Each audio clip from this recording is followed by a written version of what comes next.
That's not how initiative works.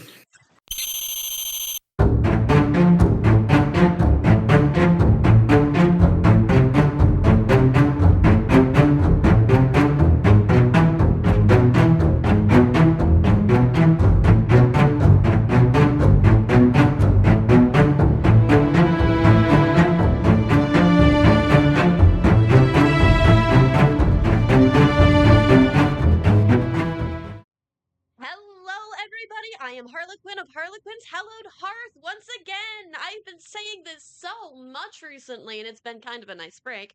I am in the small box. In the big box today, we have our wonderful guest DM, Danny the DM. Far as announcement One goes, on. only thing I've got for you guys is in 1 week, next Friday, you can catch me guest DMing for Dungeons and Depressed podcast, and we are going to be running a fun, spooky, slightly horrifying one shot. With that, DM your table. All right. What is going on, everybody? So happy to be here. I am Danny the DM, co-founder of Dungeon Dropouts. You may have seen me around. This is my first time on the channel, player, DM, or otherwise. So excited to be here. Brought a few friends with me, so we're gonna have a good time. I would like to kind of go around and let all my players introduce themselves, and then I will bring you guys into my world. I got a little special action-packed horror vibe one shot for you guys. I think it's gonna be a good way to end off the season. So let's go around and shout each other out. Blue, how do you do?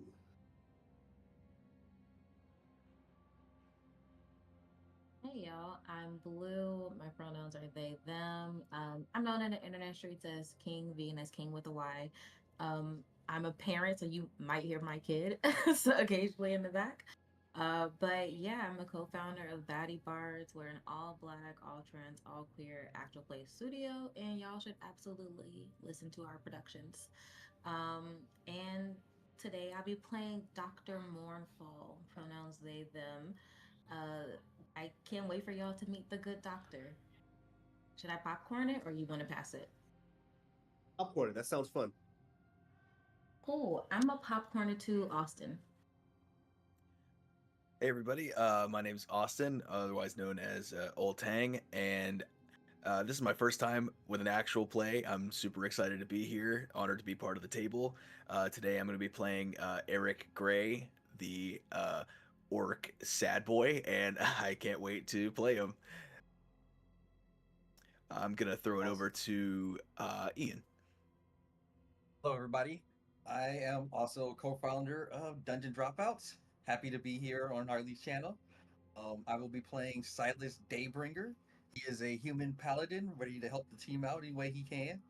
Um, you can find me at The Growing Gamer on Instagram, and let's have Harley introduce her character. Hi, guys. As you'll know, I'm Harlequin. I am she, they.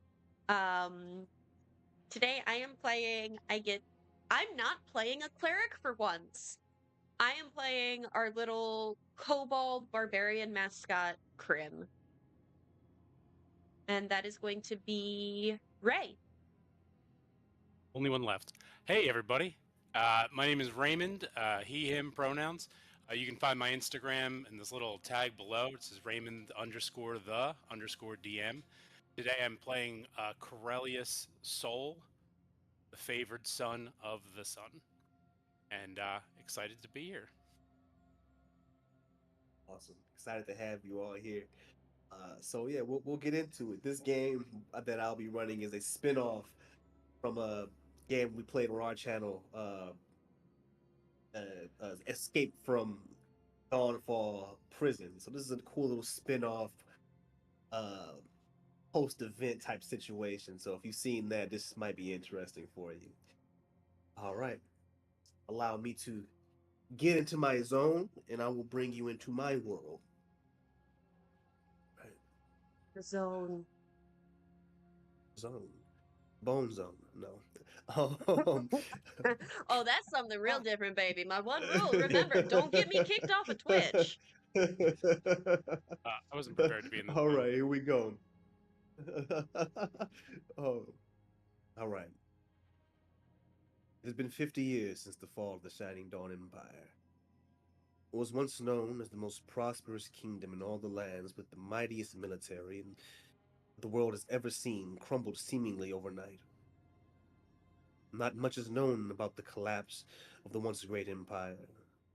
Very few survived its descent, and what was left in its wake is unrecognizable. Desolate cities and towns, teeming with ferocious undead, strange, unsettling abominations, and unspeakable horrors as far as the eye can see. A cloud of ominous dark gas that fills the roads and alleyways, has slowly encroached further out over the years, mutating and corrupting everything it has come in contact with. After years of failed research attempts, this corruption has been traced back to a single point deep within the boundaries of the once great nation, the Fallen Dawn Prison. Little is known about the prison, but it has been made very clear that it is not only the epicenter of the creeping corruption of this land, but also quite possibly the source of the Shining Dawn's demise. The party is a team of historians, archaeologists, arcane scientists and investigators, exorcists, clerics, and holy warriors that have been tasked by the Resurrection Guild to find the truth behind the fall of the Empire. Uncover the dark secrets within the Fallen Dawn prison, and if at all possible, bring an end to the ever-growing evil influence of this once revered domain. Our story begins at the finale of our hero's journey. A special team that was tasked with entering into the ill-fated territory of the once great Shining Dawn Empire. The mission to uncover the truth of the corruption, find the source, document their findings, and attempt to free the land of the ever-growing darkness. But what has started out as a force, an entire company of soldiers, has been cut down to only a few determined survivors. They've spent days fighting their way through hordes of frenzied undead and strange mutated abominations, watching their comrades fall one by one, either mutilated and disemboweled by the monsters that lurked around every corner or succumbing to the strange gas filling the air that quickly infects and corrupts the living. As we open this scene, you survivors have made it through unspeakable horrors. All of you are versed in combat and necromancy, dark arts, and science. You've seen violence and brutality, but this has been a test of your own constitutions. You've seen horrors that you can't describe, that you could never imagine, and you have made it to your final destination, the dilapidated entrance to the underground prison. Ruined, rubble, a small entryway lays before you. You have found yourself in a unique and odd sense of calm and silence after days of chaos and battle, preparing yourselves to enter inside. On the outskirts of these ruins, you can still hear the moans and groans, the screeches and yells of beasts and monsters, of the undead and whatever else may have been out there. It is not safe for you to stay long. You must move forward and finish this mission. But those last few days, they have taken a toll on you. Let's go back and revisit some of those stories and some of those events that got you to this moment as we introduce your characters. All right. Dr. Mournfall, I would like you to please introduce yourself and describe your character. Hell yeah. Dr. Mournful is what appears to be like a sort of unicorn frost genasi. They have these pure white locks that are tied back neatly, and these like low fawn like ears with white tufts of hair coming from them, and a resplendent like blue and aqua and like turquoise horn at the center of their head. It's like the mask like swirling, and they have these dark like cool dark brown skin and black sclera with these icy blue eyes. Um, I think n- when you look at the good doctor, you did also immediately notice their right hand is just bone and skeleton. It is this like obsidian bone with talons that look like gold. And the doctor has these fawn like legs. They have hooves, and the fur on them is like a blue ombre to that white and like pure white hooves. They have their rifle strapped to their back, and they're wearing this long black cloak with a sort of like bejeweled vest and like high collared shirt that is also black and has like these accents of silver and gold and like ruby red. And at their feet is a little mechanical companion that's it has what resembles like bunny ears and like four sort of like thick legs and like a oval body with two large like turquoise eyes on either side that just seems to be in like a neutral mode. And I think right now the doctor would probably just be reviewing their notes of everything that's happened thus far, their findings. Just a little bit like off to the corner, but not too far from the party. Just reviewing them and going over things of like, what could I have missed to make us fail so terribly? I think the doctor feels as if like we have failed at this moment because we are still empty-handed and everybody is gone except for us. So clearly we failed and something went wrong, and where did it go wrong? So I think the doctor's just kind of sitting. Their tools are scattered about around them, and they're reviewing this book. Right. I would like you to roll a survival check for me. Ooh, am I good at those? A little bit. Gonna find out. All right, let's find out. Okay, a beautiful 18. 18. That is a success. With an 18, Doctor, this mission began on the outskirts of this, not even the empire, the outskirts of the corruption. This corruption is spread far past even the boundaries of the empire. What was once a lush and dense forest is now a corrupted wasteland. You found yourself with the scientific company of this excursion. Um, a small band of assistants that were given to you to help understand the arcane, uh, arcane source of this darkness. What you came across in this forest is some of the most horrific abominations that you could ever imagine. And you've seen some very twisted experiments. Uh, Creatures and animals of all sorts and all sizes were in a rage, pure rage, visceral, attacking anything that moves. No sense of instinct or purpose. Um, no sense of trying to defend themselves, attacking with all disregard. Their bodies splayed open, owl bears with faces that have been broken apart, and outside of the wounds, strange worm-like tentacles falling out from their back, massive clawed limbs.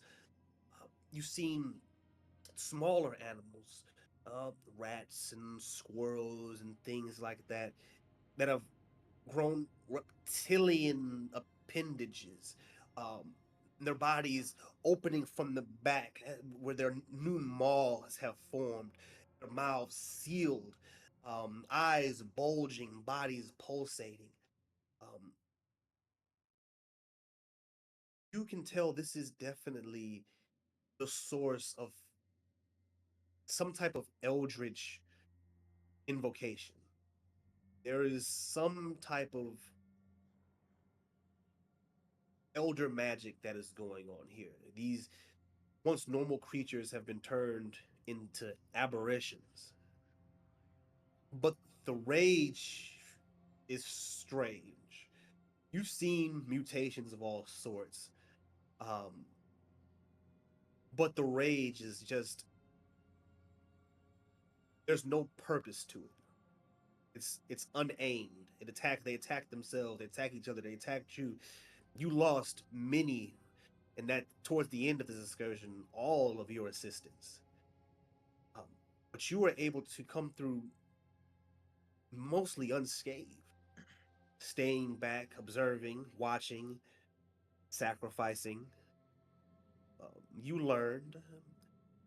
Um, with that 18, you discovered some things that may have been interesting to you, and you may have decided to keep to yourself or share with the rest of the guild. Um, as you made your way through the cities and the libraries, the Shining Dawn Empire, which were led by a guild, or the Shining Dawn Guild, uh, was revered as being heroic and holy and following the light of the Dawn Lord. You found manuscripts in their libraries. You found files and papers in their own places where they would hold different documents, sealed by the Empire themselves, that they were into something dark, looking to expand their power, looking to increase their strength. And it seems as if at some point they may have come in contact with some type of otherworldly being and found a way to contain it and siphon its power. Ooh, that's interesting as hell. Okay. Along with Like an this, with a aberration? success like that, like an aberration, but something greater, Okay. something much more powerful than a simple mind flare or Abeloth. Something formless and shapeless. Noted. Would the doctor have shared this information?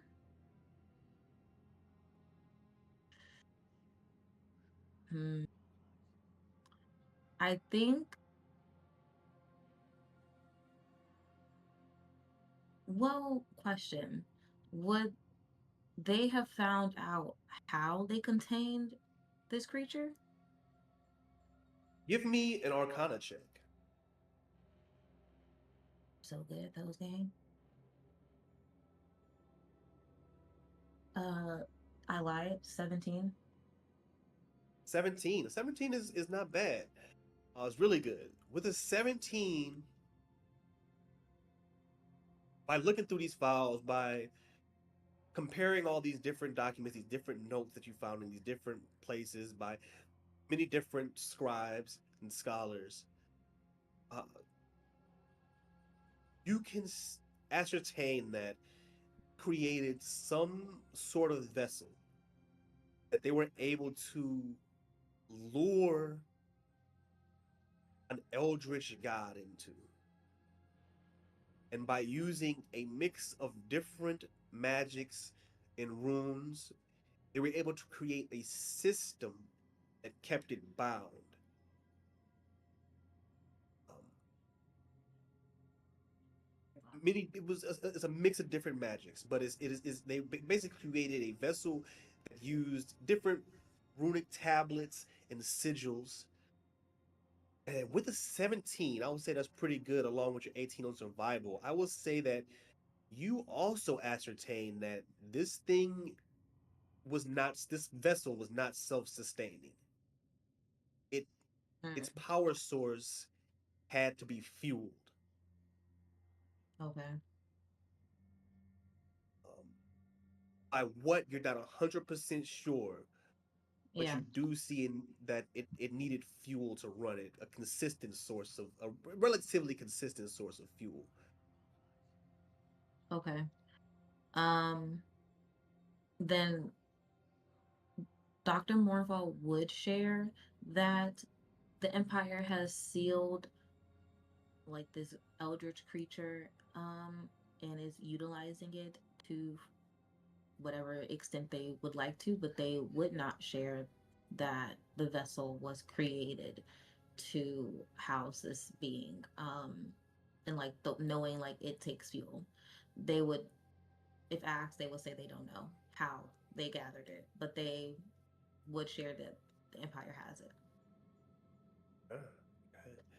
Um, so, Dr. Morfall, you are reviewing your notes relatively unscathed. You've played the game close. You've played it safe, stayed in the back lines, Mm. and found some relatively interesting information by doing so.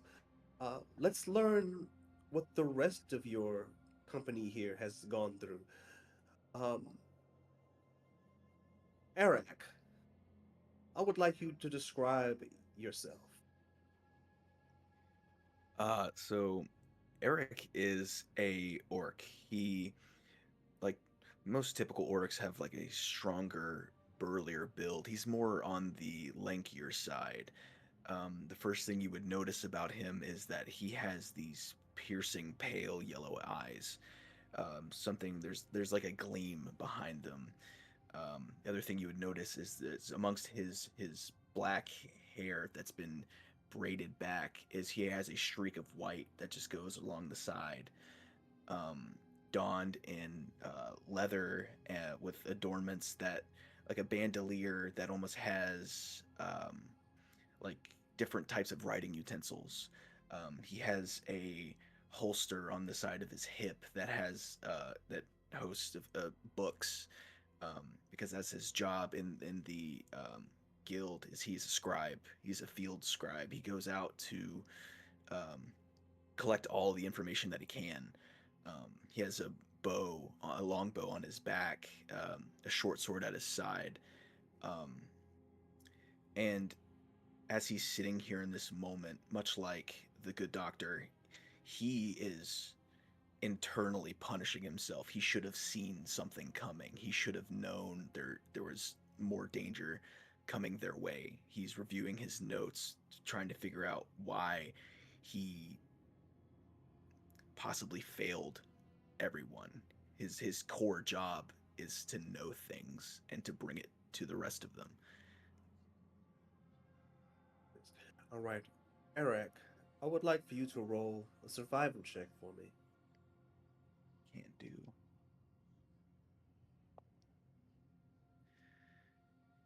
That is a 13. 13. Eric, whether it be because of your past, some of the things you've gone through your own personal failures, or maybe a sense of wanting to step up to the plate and show what you can do, to be there for your compatriots, you have dove headfirst recklessly into this mission. As a scribe, you were simply sent to notate the events that took place, um, to bring back the news of the events so that the guild can further understand the situation, but you have taken it upon yourself to be a hero, attempting to save your compatriots at every turn, and often failing. Inside of the Empire, the outer cities, the small towns and villages that exist before you get to the main part of the Empire, the main cities, past all the aboriginal beasts, you came across something possibly more frightening: hordes of people, or what once was people, still are people. You're familiar with undead. You've been with the guild long enough to come across the undead, skeletons, zombies, ghouls, things like that. These were different. They weren't decayed, they weren't decomposed. Something about them still felt alive, but they were filled with unbridled rage. Their veins pulsating across their bodies, eyes bulging, foaming at the mouth, gnashing teeth. And they attacked recklessly, which made it relatively easy to fight back. They wouldn't try to defend, they would fight you with everything they had. Stabbing them, slashing back at them, retaliating was simple, easy. The problem was the numbers. Men, women, children of all sizes, all different species, swarmed you and your people. There was no time to be a scribe. There was no time to take notes. You had to pick up your bow. You had to fight them off. You had to make it through. You lost everyone. You watched them fall, not one by one, in swaths, in large numbers, falling. Not consumed, broken, eaten. You barely escaped. You fought hard. You fought well, but you were damaged. You were hurt. Even the little bit of rest and repose that you've been able to take hasn't been able to heal your pain. You rolled a 13, correct? Yes. Right. I would like you to take 1 point of exhaustion. You're also going to take a mortal wound. Oof. Mortal Okay. wound is going to increase your HP maximum. Right? I'm going to roll for it.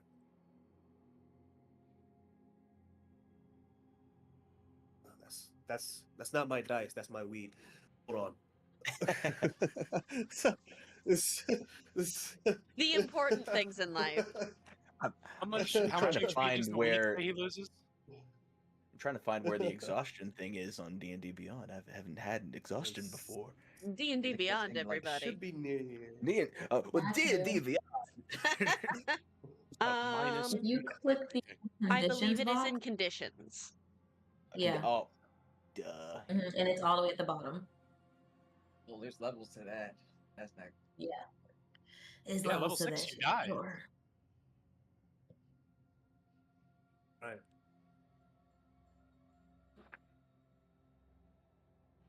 All right, Arak.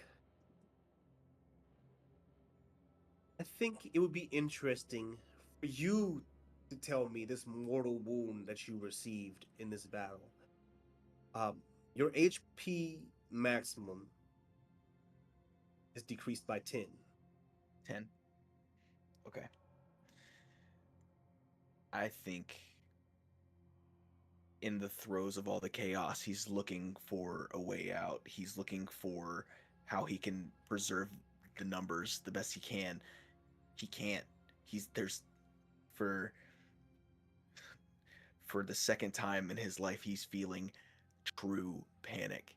And something catches him by the side, pins him for a moment before he can roll away from it, but it was enough to crush ribs, tear into his flesh, and now as he's struggling to make his way back to his party, he can feel the blood coming out, the pressure on his lung. It doesn't feel natural, but he has to survive. He has to make it back.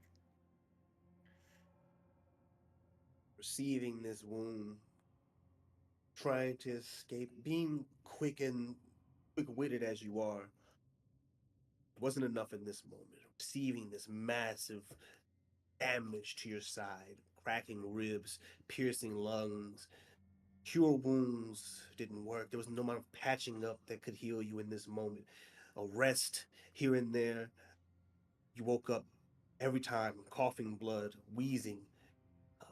You are weakened, but you're alive and prepared to continue this mission. Right. Next, Soul.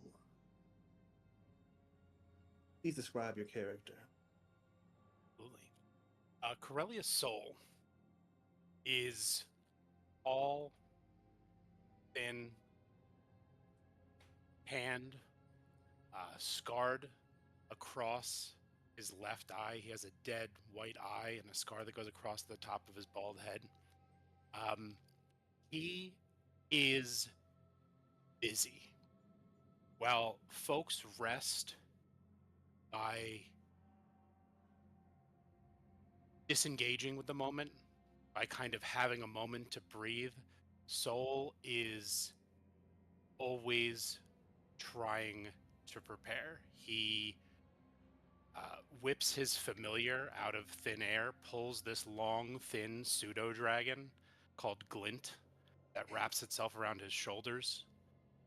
He raises one hand up to his false eye and pulls from it a ethereal, arcane eye and lets it sort of hover 30 feet away from him, channeling his anxiety of what he has experienced so far into action, into motion, into doing everything he can to stay one step ahead of whatever's going to come next. Right.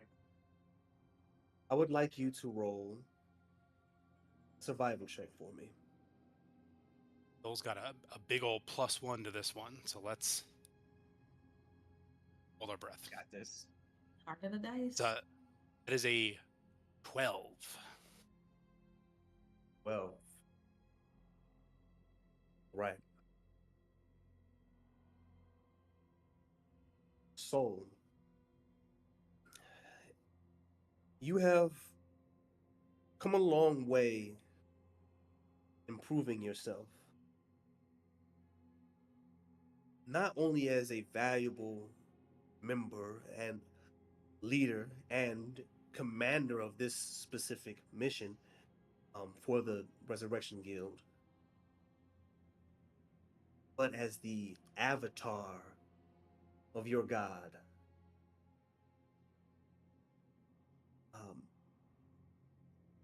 I believe his name was Helios, right? Yeah, it was Heliod, god of the sun. Heliod.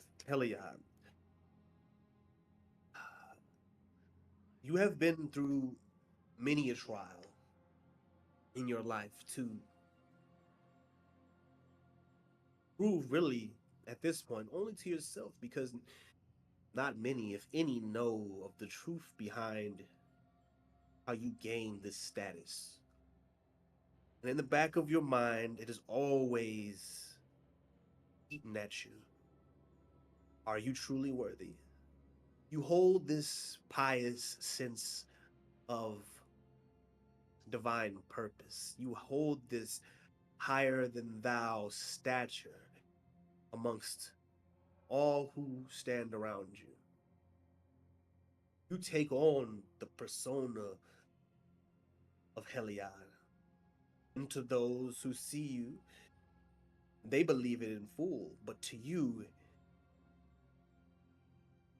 not always certain. In this mission, more so than many,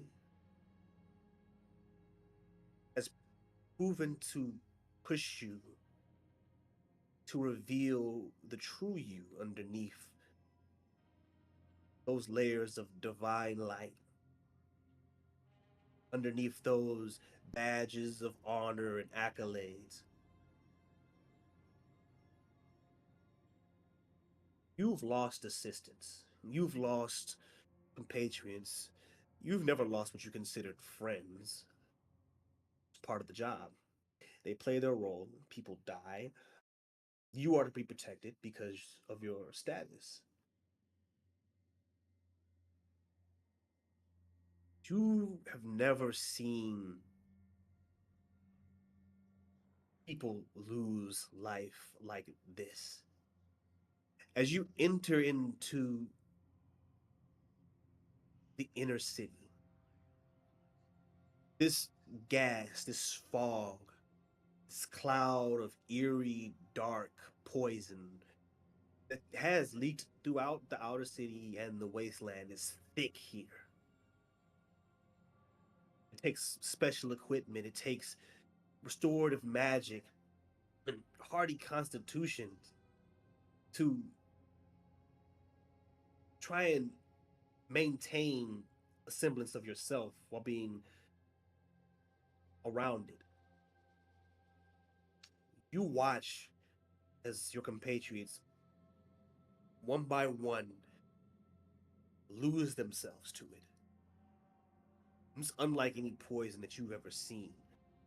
They fall into madness almost instantly, those with weaker constitutions. You see the same physicality from those other humans in the outer city.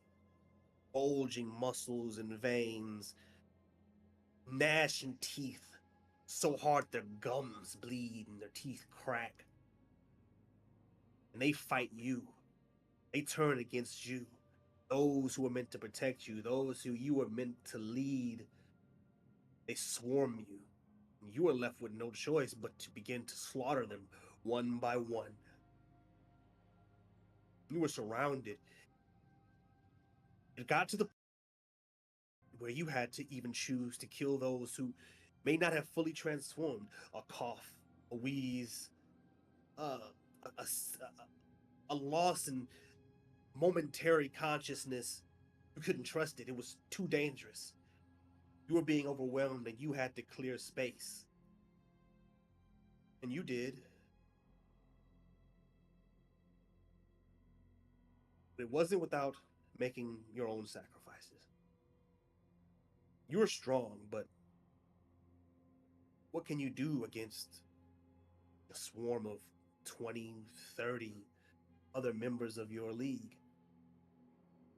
They attacked you viciously, pulled at your armor, clawed at you, slashed at you, slammed you, pulled you to the ground. You made it out of that battle. You survived, but not without taking your own wounds. I'm going to roll. With that, you're going to take 1 point of exhaustion.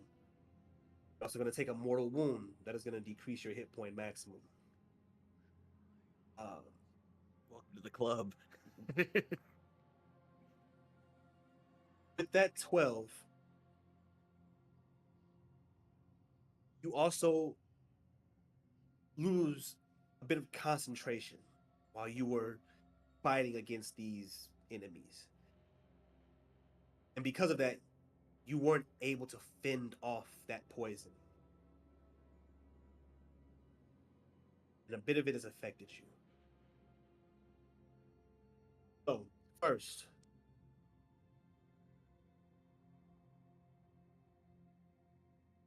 you're going to decrease your hit point maximum by 12.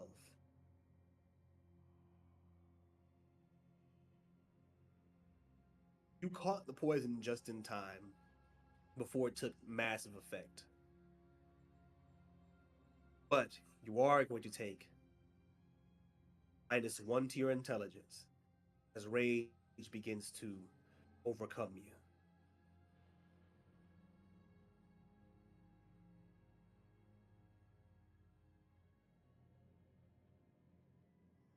I would like you to describe the mortal wound that you took and how you may have received it.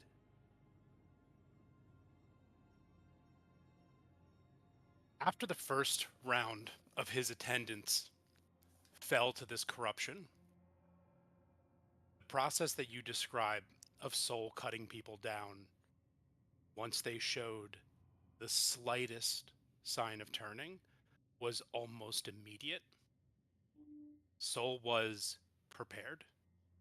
He was not going to allow years of faithful service from one of his attendants to blur his vision of him making it through this engagement in one piece.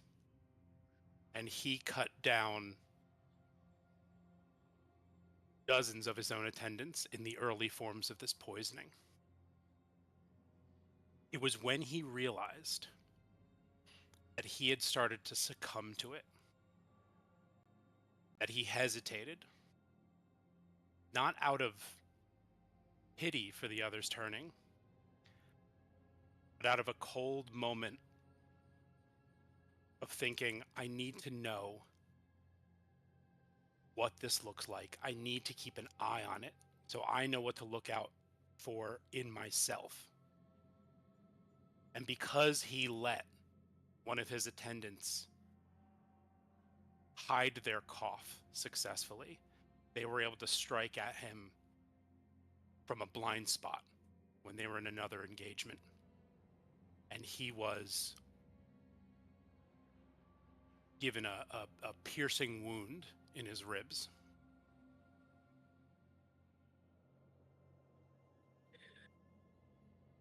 Fighting off your former attendants, making the choice that you deem necessary, you caught yourself in a moment of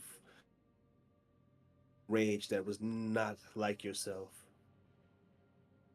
That hesitation during that realization created an opening.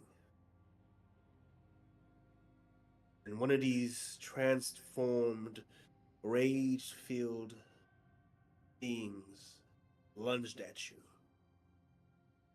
and dug their fingers inside of your ribs with unspeakable strength. No claws. This is a human. They simply pushed and created damage that you could not heal easily. But you survived. You slayed them like the others and regrouped. And you made it here and are still able to serve your purpose and complete your mission. Move on now to Krim. I would like you to describe yourself. So Krim is a 2'5" kobold. Her coloration is mostly like a burgundy or a crimson, but she's got these black accents along her. The colors most associated with the guild are gold, black, and burgundy.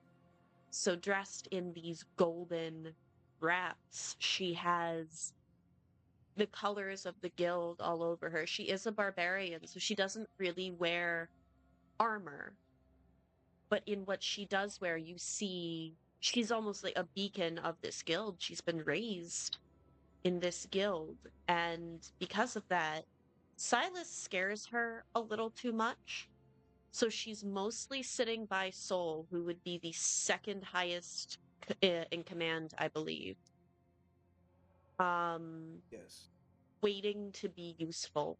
Um, at this point, anything that was pure gold or pure white on her there's not a spot on her that is not speckled is the nice put it, absolutely drenched in various kinds of blood.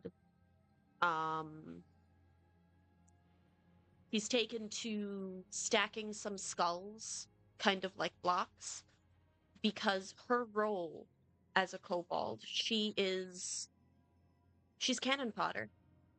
She's not supposed like it's a miracle that she's made it to the equivalent of level 12. It no one really knows why she hasn't died yet, but here she is. And it's not her job to think. It is her job to be of use. So she's waiting for an order.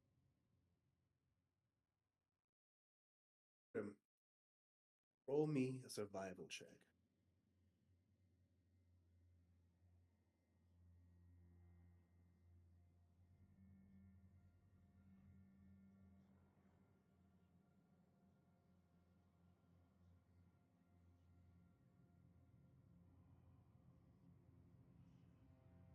And I would like you to roll it at advantage.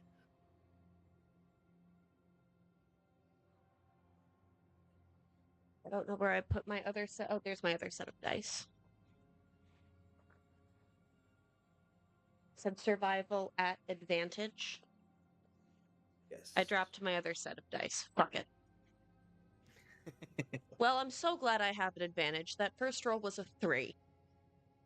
Oh my. Don't like those here. Oh my. That is a 7. Oh, well, that's a 17 on the dice. I don't have a plus. Yeah, that's a 17. 17. That is a success.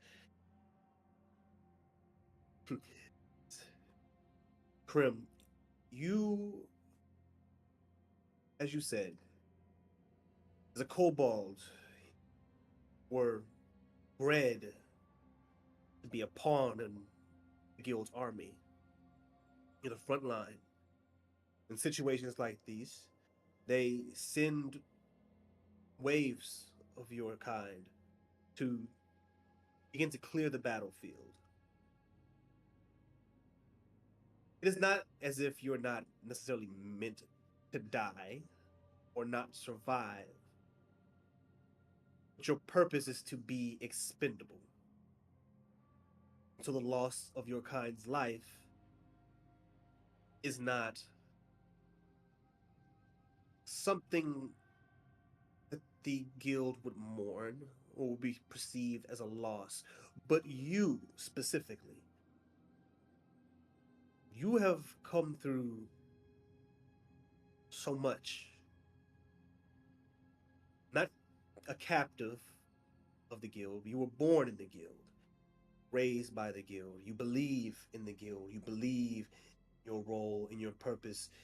You don't necessarily know of your worth, that you are meant to be cannon fodder or expendable. But you do know that you have your place. You have survived countless deadly events, some of them even witnessed by your fellow compatriots here. Scenarios where you should have, by all means, lost your life. Again and again and again, you make it through. This is no different. You were on the front line. You were there with the other kobolds. You fought the mutated beasts in the wastelands.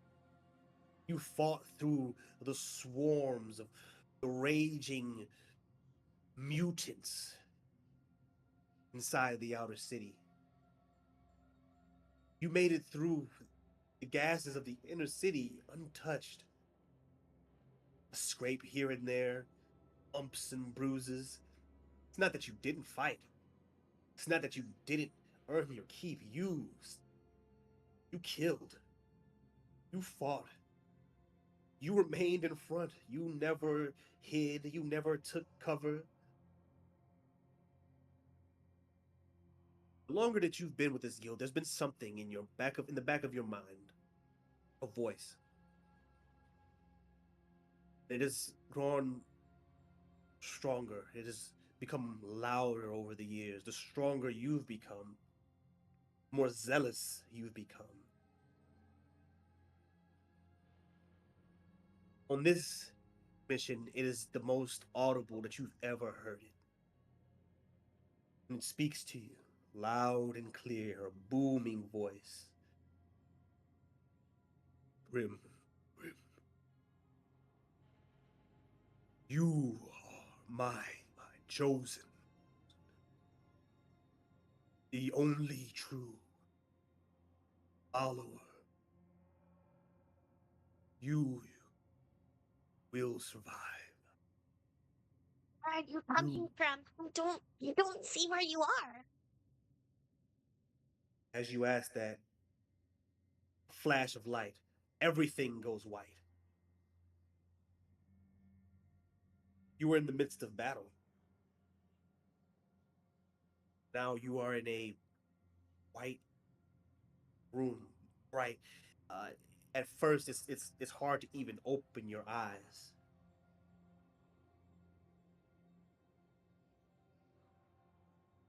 Do you say anything? Do you do anything? She's very quiet, but she's really looking around, trying to. As much as she is a lovable dumbass, she's been in battle countless times. She knows the drill. Get your bearings, find your cover, find your exits. So that is Look her this. around. There's nothing. It is an infinite white shining void. Who are you? Where is this? Um, I am the light. I am all that you believe. I am the dawn, as a booming voice announces its presence. You May shake and shiver. I roll to see if Krim would even consider thinking that this thing might not actually be the dawn? Yeah, you can give me a religion check. Religion. Yep. Wow, as a zealot barbarian, I've got a -1 in religion. It's fine. She's not smart. Well, I rolled a 19, so that's an 18. 18. You. This is all too much for you to even begin to comprehend. For so many reasons. Being part of the Resurrection Guild, you are not. The guild itself is not directly tied to any one god, as far as they let you know. They're not tied to any one specific religion. They work for the goodness itself. Being so, you have not come across many, maybe a few here and there, higher members, priests, and things of that nature that have had true connections to a god. One of those being Soul, but even hearing of him having a direct commune with his god is rare. Given that she's got an intelligence of 8 and a wisdom of 10, would she think that this is Soul's god? Yeah, because there is no other god that you could even That I really know line up. about. Yeah. No, you don't know of any pantheon or anything like that. And the one closest to you would be, um, Heliod, I believe was his name. Would be Heliod. But yeah, I would say that you would try to line things up in the little bit of information that you're able to hold. You are you the one that helps Soul do the amazing things that he does? I mean, Mr. Soul. I don't need to forget myself. The room begins to shake and rumble. The light now begins to get warm. to the point that it's almost hot against your skin.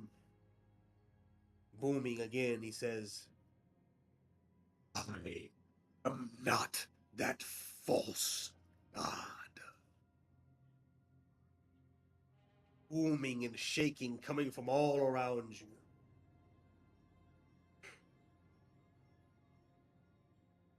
He is immediately just, I'm gonna shut the fuck up.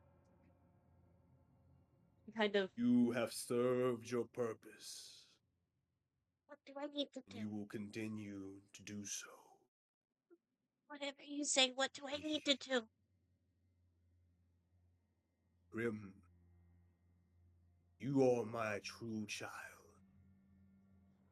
Born within the light. Molded by it. You, out of every member of this supposed guild, are blessed. You I don't must think she's end smart enough to this. pick up on the supposed. I don't think that even crosses her mind. Do you react in a specific way? She's been raised to not question anything. She's going to continue to follow without question.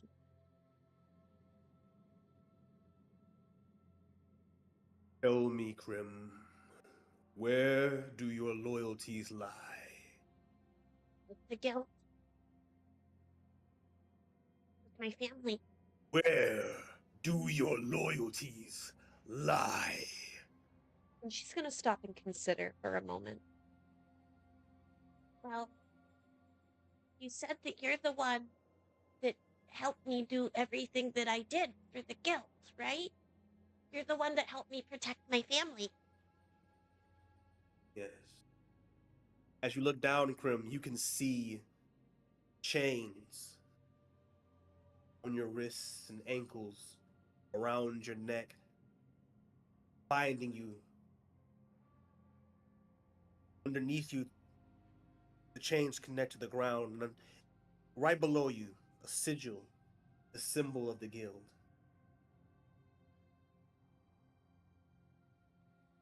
My loyalties lie with whoever helps me protect my family. If that's you, then tell me what I need to do. My dear Krim, you have not found your family. Question everything. Break the ties that bind you. I want you to make a strength check for Okay. 19 strength. What does a 22 get me? 22. 22 gets you this. Speaking to you, this God, as it has presented itself, has shown you the chains that bind you to the guild.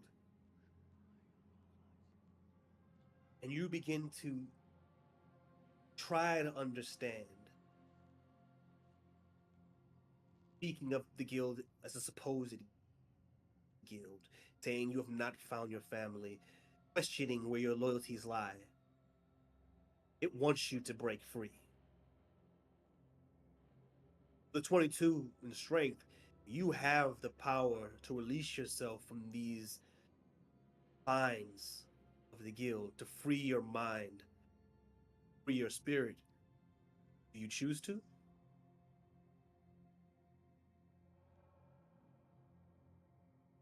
I think she's going to give it one solid tug and just kind of see what happens. She's hesitant, but again, she is trained to blindly follow orders. So that is what she's going to do. You tug one time, questioning your own strength, questioning what this even means. Just nothing makes sense. You break that first chain.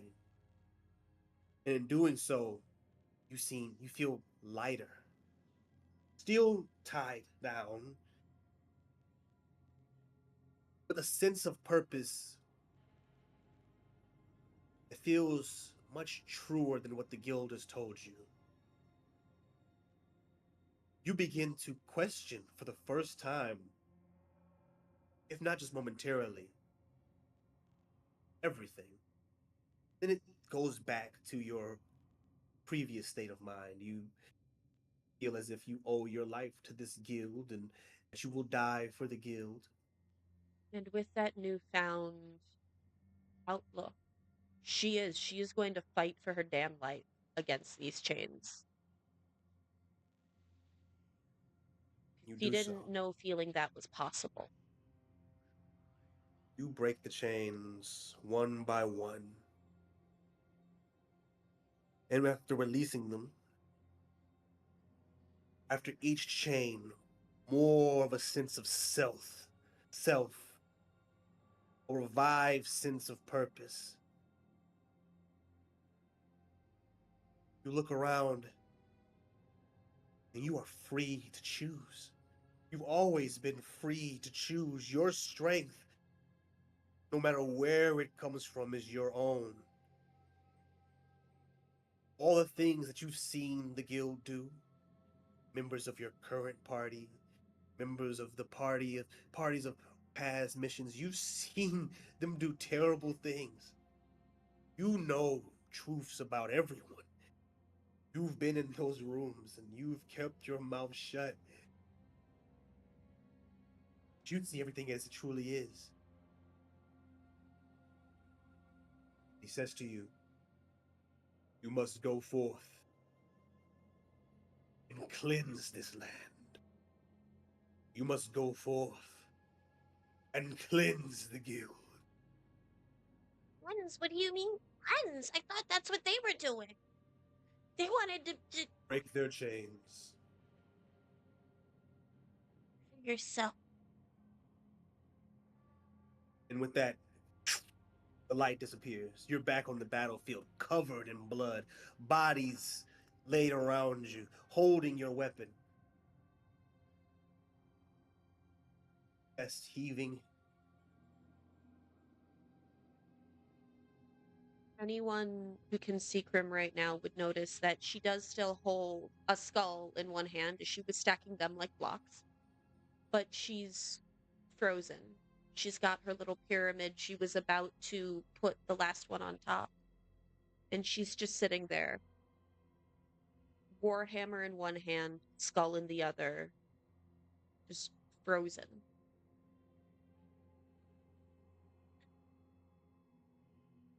And He's she's got some stuff to work through now, so she is just looking from party member to party member, lingering on Silas, because again, he scares her a bit as she tries to figure out what what her purpose is now. It's always been the guild. That vision shattered. Nothing will ever be the same. Silas, I would like you to describe your character. All right. Well, on the remnants of the battlefield, you can see Silas moving from down member to down member. A giant shield waving as he runs from party to party. Golden inlays, a blue sigil on the front with a giant, what it looks like, I think it's like an opal that is sitting in the shield. In his other hand, he has a mace that he's running, just running. He gets to a party member. He looks over and he sees Krim frozen. And what you can notice immediately is these bright red eyes looking directly at Krim. And then he looks back at the party member as he tries to cast Cure Wounds, but it doesn't work. He gets up, armor gleaming, even though he was just in a battle. He's running to somebody else, trying to get there in time, trying to make sure that they're okay, but you don't see it.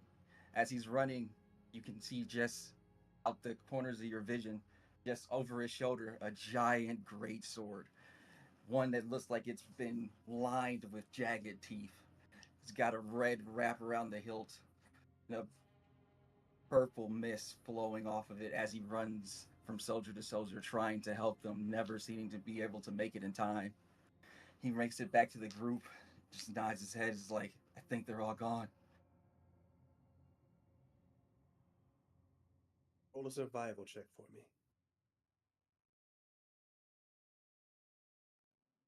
Okay. And Silas, I would like you to roll that at disadvantage. At disadvantage?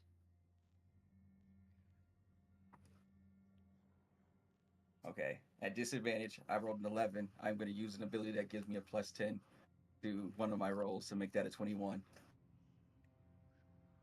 21.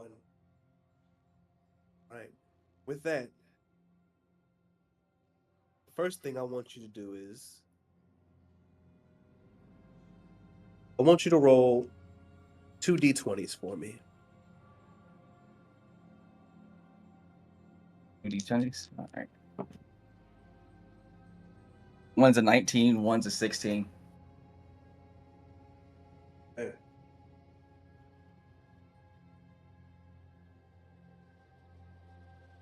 Silas, you were put in command of this mission. Being that your progenitors, those who came before you in your order, were members of the Shining Dawn. And you have been instilled with a duty to continue their mission. To end a curse that has corrupted this sword on your back. A curse that, no matter what type of magic is used, remains. Your strength and your heroic sense of justice and selflessness has led you quickly to the top of the guild. And for the most part, in the beginning, you were as successful as you could have been in this situation with guiding your forces and protecting your allies. But it just wasn't enough. It was overwhelming. You watched as, well, you may have called friends, lost their lives. Those who were just scientists, not trained in any ways of defending themselves, were eviscerated, disemboweled. You watched as this cloud of gas changed and mutated man and beast alike.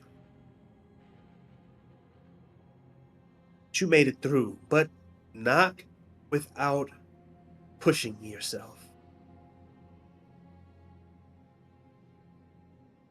There was a moment in time in one of these battles where you found yourself cornered alongside some of your compatriots.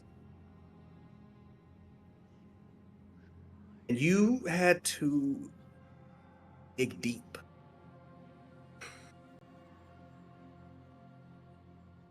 Silas, can you tell us about this moment?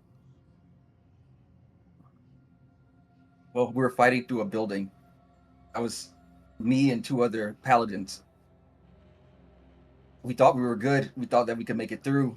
But out of nowhere, a giant hand came through the wall and took two of them out and smashed. I turned around and I thought I was good. I thought it was all I could see was smoke, and out of the smoke came the giant figure. It was all I could do was to hold him off. But in that moment, something took over. I had to pull out some reserves, something I didn't think I was going to have to use. All the remaining people that were around saw was my eyes start to glow, the sword on my back start to glow, and 3 blasts come out of my hand, and the head of the giant just ripped apart. You see my hand shaking as I bring it down, try to hide it from view. Take a second to calm myself. I look back to see who may have been there. Let's see who would have been there. Krim, Soul, Arak, Doctor. Can you all roll perception checks for me? I just wanted to see if any of you were around to witness this. Would this be with the level of exhaustion at this time? Yes. Okay, cool. That Oh no, is, sorry. that is a No. total of 14 for Krim, but I will say with Silas, I would like to roll at disadvantage because, again, she's trained to not see what she's not supposed to. Go ahead. I'll allow it. Yeah, this will be that all is before the 8. okay. That will be You got a 4? natural Okay. 20 for a total of 30. 30. Hell yeah. Okay. Soul got an 8. I'm gonna say no. Okay. On Okay. disadvantage, I got a Krim's got a 12. 4. Oh, all right. So, Arak, you were there. You had just made it through your own skirmish, trying to find cover, a momentary bit of rest. You found a little alcove, and you saw Silas fighting. You were too wounded to help. You had to rest. He was defending himself well until he wasn't. Him and the others around him pushing them back. Right before you almost made the decision to sacrifice yourself, to jump in, to play hero, you saw it. You saw those red glowing eyes. You saw that sword begin to glow and a mist fall off of it, similar to the fog within these ruins. You saw him unleash devastating power, something he's never revealed before. Some red, purple, dark magic that he released to destroy this monster almost instantly. You pull back and understand what you saw, and you look again, he's back to his normal, checking those around him, and there are a few wounded, a few dead, but at this moment you guys they're still pushing forward. Silas is none the worse for wear. He's fine. Can I roll an insight check to see if I notice any distinguishing difference in himself? Like how I normally would know him to this moment. Yeah, give me an insight check. And is this insight check, is this during this moment or is this during the present? I would say that this would be during the present, like after we've all collected together. So yeah, I would say after that. So or roll that with disadvantage.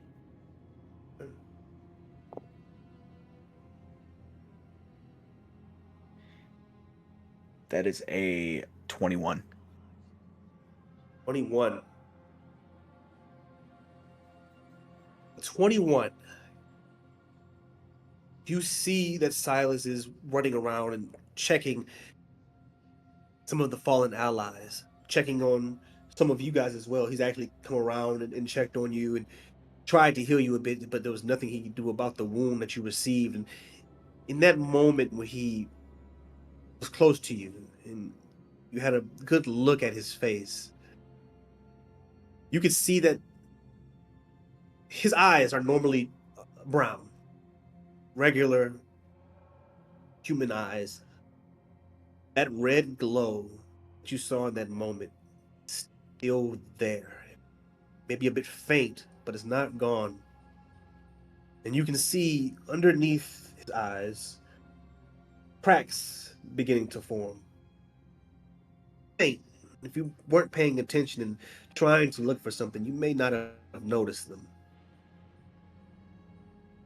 That sword on his back is also almost humming, pulsating. You don't know if it's coming from that moment or what's going on with it, but you do notice that it's much more active than you've ever seen it be. I'm gonna take note of that and mutter to myself as I'm trying to resecure the wrappings on my hands. I'm gonna say,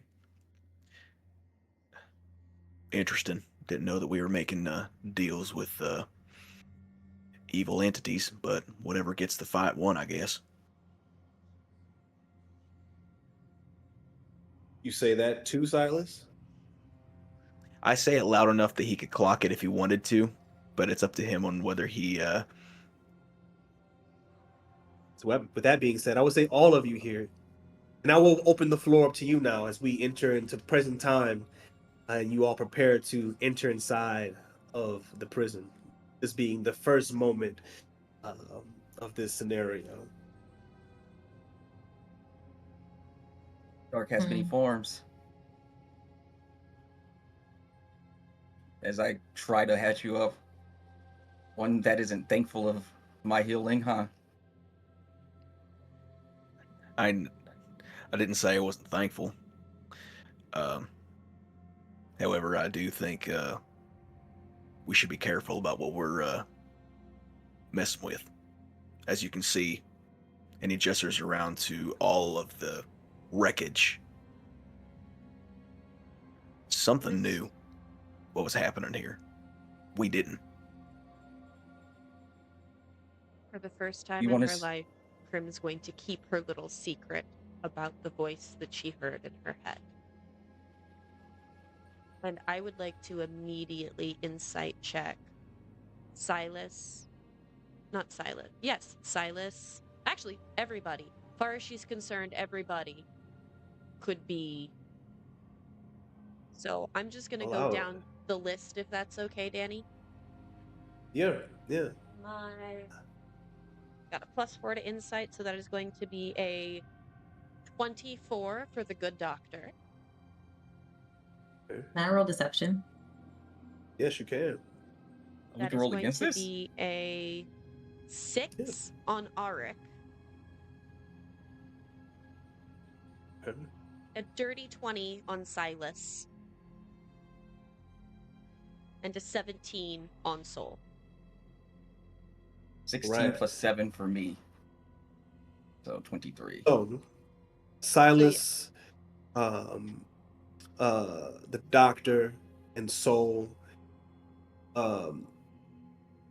If you would like to contest this, as you all kind of notice a change in Crim's outlook, where normally they have their head down and preparing themselves for order, they are glaring at you, There's sizing nothing you behind up. the eyes, but there's thought there for the first time.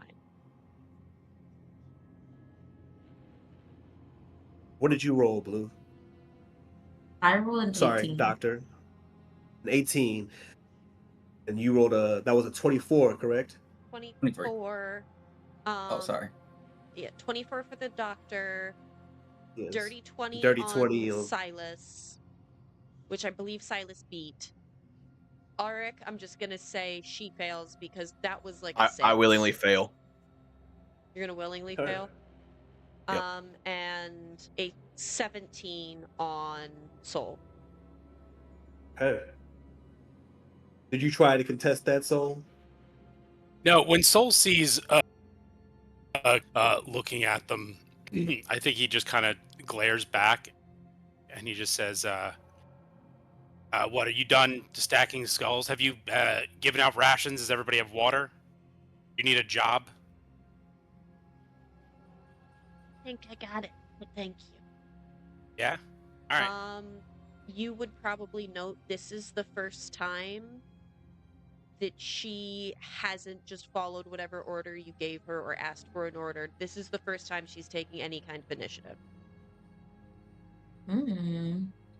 He looks at Let's he go looks at the around. doctor. He says, "I think that the cannon fodder has shell shock."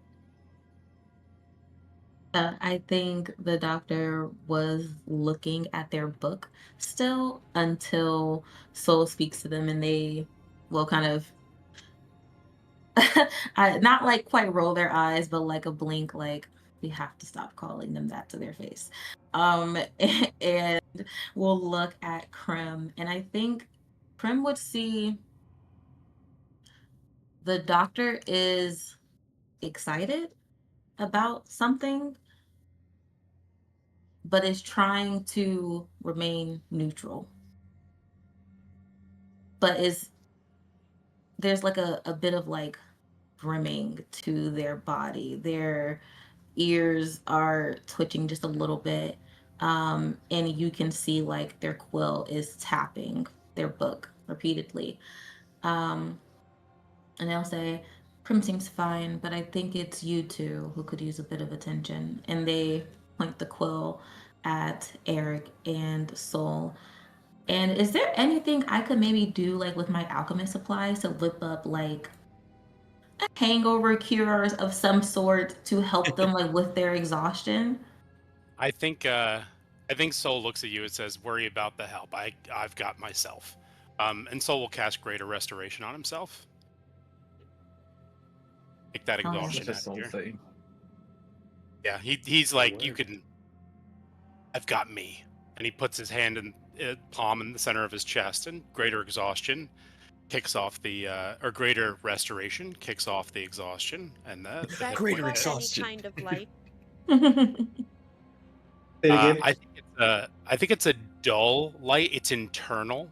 I think that you can see light around his palm, but he's pressing it into his chest, so it's not like he's doing any sort of outward thing. He's Would pouring it be light enough back for her into to him. clock it? I would say with that insight check, yeah. And it is not the same color light that you saw Okay, from it's not that the. vision. I think she is still No. gonna kind of wince, but it's not gonna be nearly as bad as I was initially planning. Are you Uh, all right? For the time that Krim looks at me, um, she and I have had previous discussions growing up together in the guild. She knows I'm not the most trustworthy of the guild. Like I think there's something hidden behind veils, and I've kind of just like she knows, and now that she has this realization, I feel like she just kind of connects with my eyes, and I give her like a look of like glad to see you're waking up.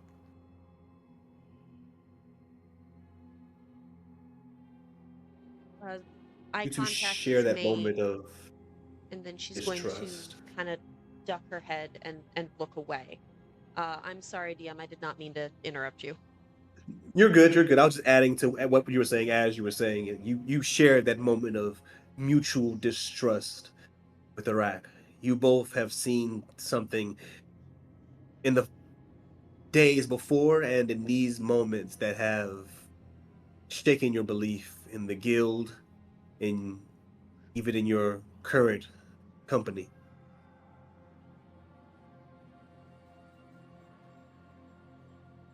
With that, the entrance to the prison lies before you.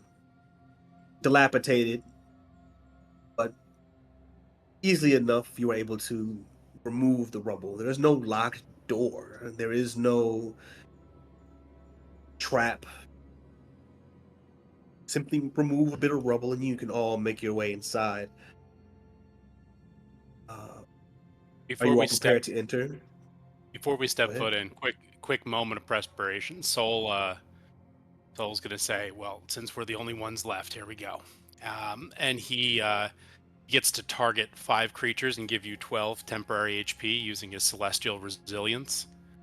Each of you get 12 temporary HP, which takes the form of kind of a little mote of light that he unveiled from his hand and floats across, just like a little ball of light that just floats into your chest and adds a little extra to you.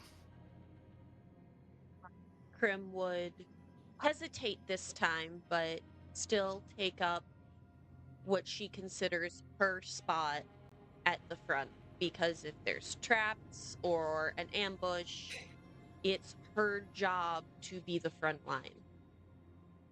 Right. All right. I would like to fall in line next to the good doctor, and I just want to tell them thank you for whatever you were trying to help me with. Of course. Actually, could I do something, DM? Yes. Yes. Could What would you like I to like do? it? Could I possibly whip up something to help Eric with his level of exhaustion? Yeah. What do you have? I have alchemy supplies. I will say with the alchemy supplies, you have in this situation and throughout the past events, you've tried to whip up concoctions that can work similarly to some very strong potion. The damage in it hasn't been strong enough to cure these situations. Mm-hmm.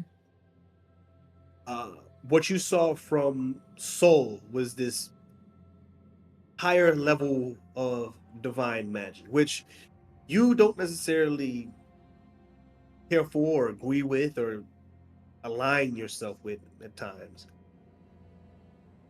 But you do know it has its uses. And it seems like that has had the best and strongest effect in these situations. Okay. Then Dr. Mournfall will say, of course, we can't have you not in tip-top shape. Are you all right? Are you... They kind of just tilt their head to really like look at Eric in this moment. I'll survive. It's nothing nothing terrible. Real quick before we went in, did you find anything in your notes? I can't find a single damn thing that could have explained what just happened. The only thing I've been able to come up with is the fact that I'll just put it plainly. I believe the Empire is behind this. That's where the evidence has led me personally. Until I find anything that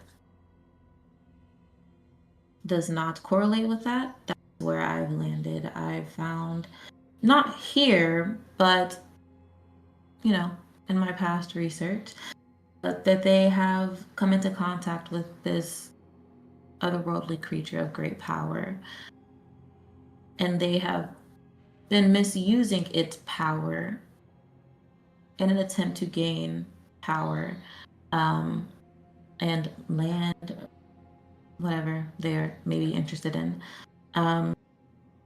As far as the abominations go, just witnessing them, it's brilliant work, if not for it being sloppy and careless and clearly unelegant. It looks like a means to an end, not that it was done with care. And I think like that's what bothers the doctor about like the creatures they saw put together in a different abominations, not that they were put together, but the fact it was clearly just careless. It's not elegant in its design, and they hate that. And yeah, they'll kind of lean over and show Eric like the notes that they took. And I don't know if Eric will be able to read it. They absolutely have like doctor handwriting, that sort of like gibberish long like script. But they will show it, and you'll see like different runes and just different symbols. And like I think they would have even played it with around with like drawing what type of like maybe summoning circle could they have done to achieve like such a thing. And yeah, they'll just share that with Eric. And then once they're done, they'll snap the book shut, stand, uh, tighten up the like rifle attached to their back. And we'll say, I'm not sure if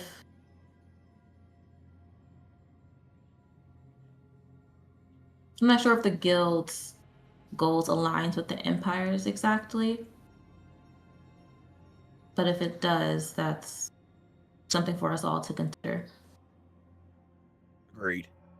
DM, could I do a history check or something like that to see if like specifically like the summoning circles and things like that as a scribe, if I would have seen that going to other ruins, anything similar? Yeah. Yeah. Oh, that's a I'll great allow it. idea. Go ahead and roll history for me.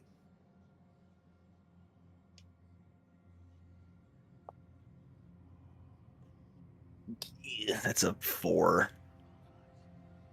With a 4. No, you can't. Nothing that you've seen any other location seems similar to the markings that the doctor has recorded. They're similar to necromancy, but it's not necromancy. It's similar to abjuration and transmutation. There's a little bit of everything in these symbols, but nothing that you can connect to anything important that you know of. Okay.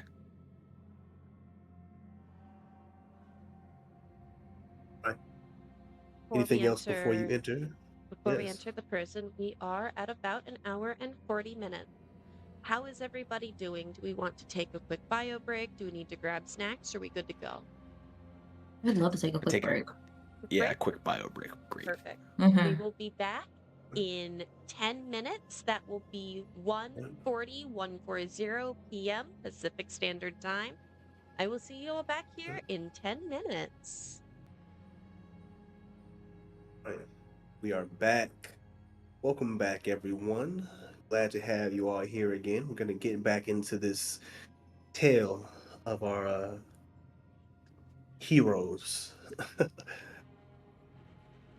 All right, you've Long all pause, decided heroes. to enter into this prison, removing the rubble this from this underground um, bunker-like um, building, for lack of another word, under this underground prison. Krim taking the lead because that's just what they're used to doing. I would like to know the order in which you guys are going in, as this is a single file scenario. Absolute last. Prim's very much in the front, and I'd say even like 5 in front of whoever's following. Far enough that whatever happens will get her and not them. Probably be behind Krim.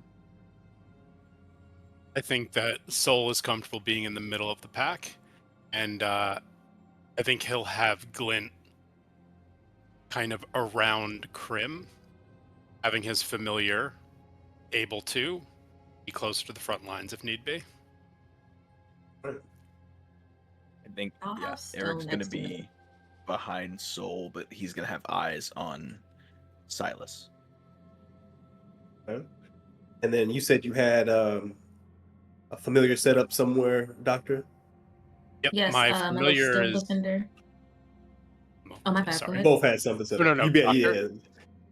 yeah. I heard familiar and Uh, I went. No, that's so real. Yes. Yeah, my little So- Steel Defender, Stone. I'm gonna have Stone in front of me, so I'm actually right behind me just to watch my back. Just Okay. keeping. Yeah, they'll be looking behind us to make sure things are all okay. Can you describe Stone for me?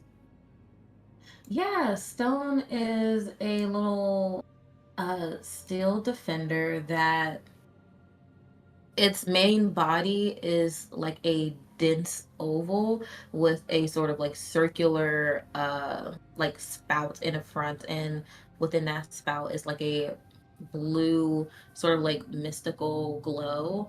It has like these two round ears that are golden, and on the either side of its body are these like huge circular gems that are its eyes. You all see them looking around. They are like acutely aware, and they have like four leg-like appendages that you can tell has like these like reinforced like steel plates on it.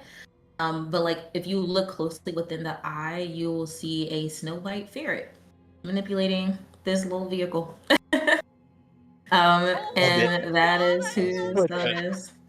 So it's Yeah, a Gundam for a ferret. The mini mech. exactly. It's a mini mech. Thank you. It's a mini mech for my baby. So yeah, Listen, that's I have a Stone. 3D printer and Awesome. I will not be using that thing responsibly. I need this. That is awesome. All right. Prim, as you have taken the lead and made your way quite a bit ahead, give me a quick perception check. There is a large double door. It's relatively heavy, but it's not locked. But just give me a quick perception check before you attempt to open it. 15?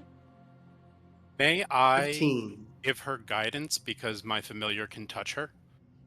I'll allow it. Roll an extra 1d4 for that, please. D4.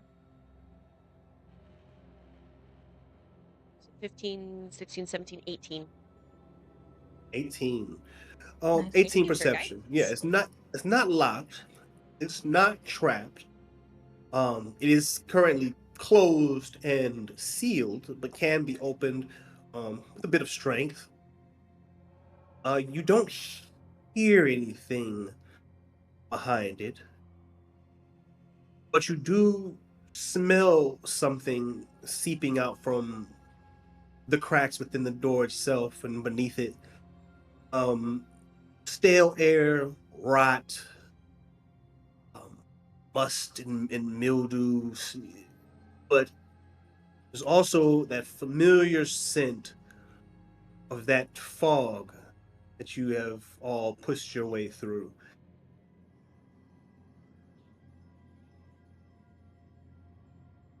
Up to Krim, like, do you think you can open it? She's she's calling out what she smells and she hesitates before the fog. Her nose is up to the air. She's almost double checking herself, but this smell, is there any rot or decay or is it just stale? There is a bit of rot and decay. There's definitely rot and decay. With the 18, you can smell that for sure with your little cobalt nose. You can smell rot, decay, stale air. Um, that's to be expected. It's the other Expected smell levels that's of rot and concerning. decay. Well, Yeah, expect no, not extreme levels. Yeah. there's dead things, but it smells like the dead things that are supposed to be there. But you remember that fog? The really weird fog? It smells like that. If you want me to open it, I can, but Did Silas, that sir, I fog would harm us? recommend everybody get back. What The about fog had Silas? caused some people to burn.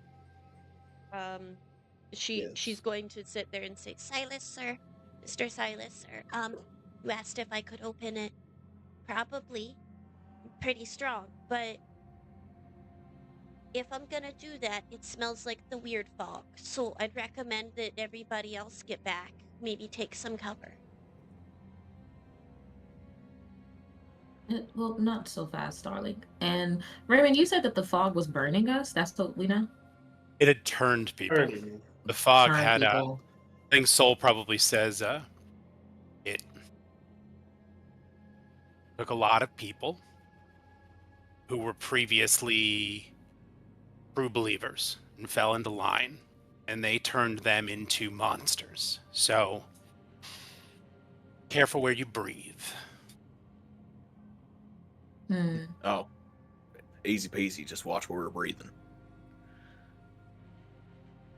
All right, I'll take that cover you Hmm. suggested. What do you Looks all at do? you. Are you? He looks at you, Eric. He says, "Why don't you get ahead of me, just so you can get a clean shot when they open the door?" And he takes a step to the side to allow you to walk in front of him. Eric does. He walks in front. Doesn't say anything. But his body language is like, sure, why not?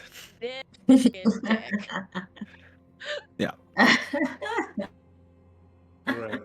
All right.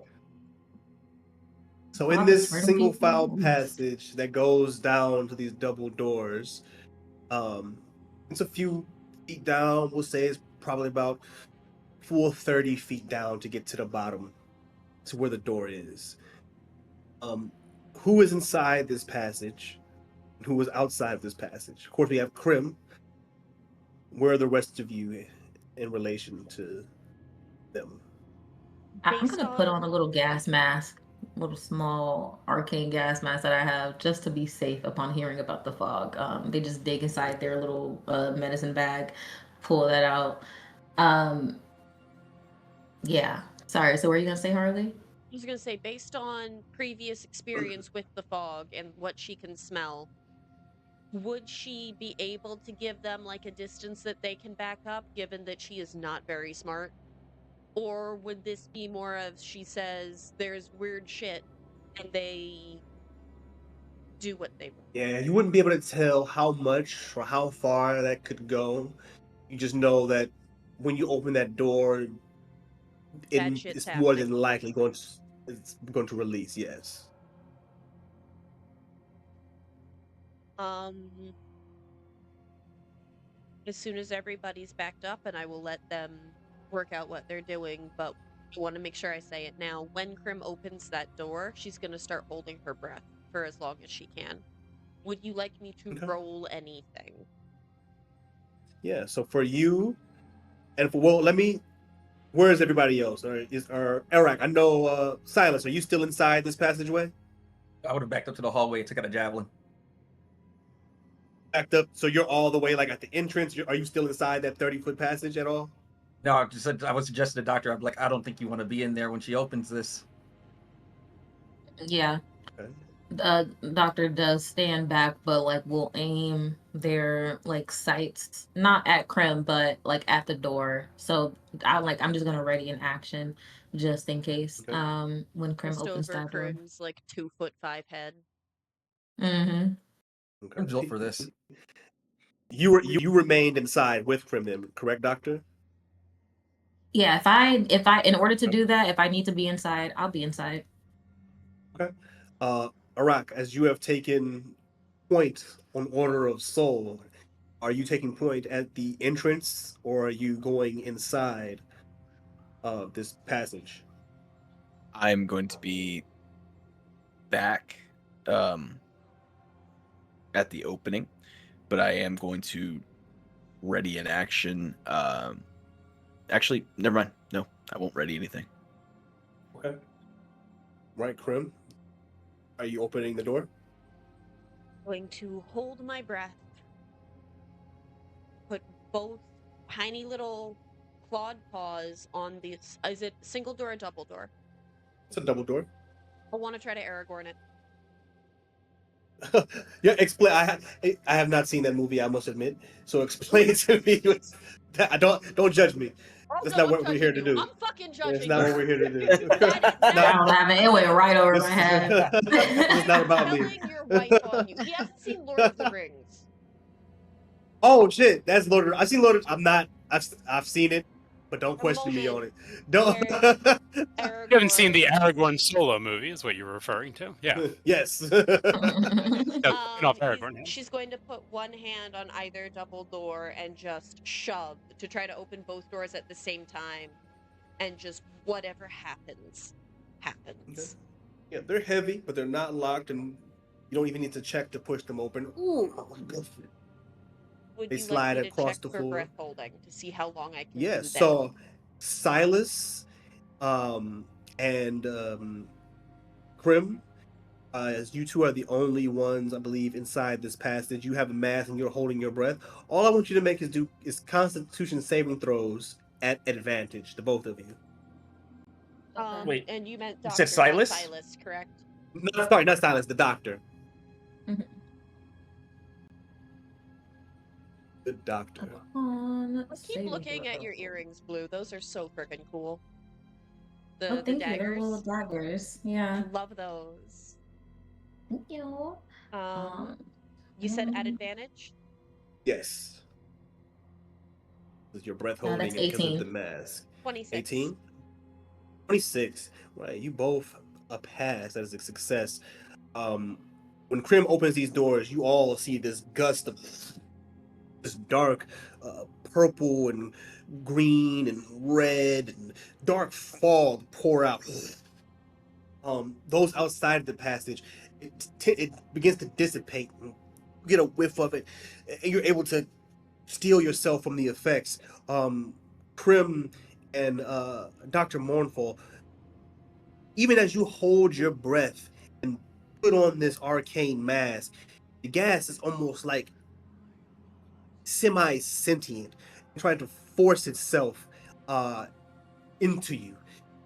But with this filtration, with you holding your breath, you're able to resist as this gas dissipates into the air and clears out the room. As you all begin to enter inside this chamber, what you see is what used to be the first level of the prison. There are some desks and things like that, a couple rudimentary holding cells, but for the most part, it's an open space, and it has been wrecked. Whether it be through time or past confrontations, this room is in shambles, is in ruins. All the artifacts inside, with the desks and any type of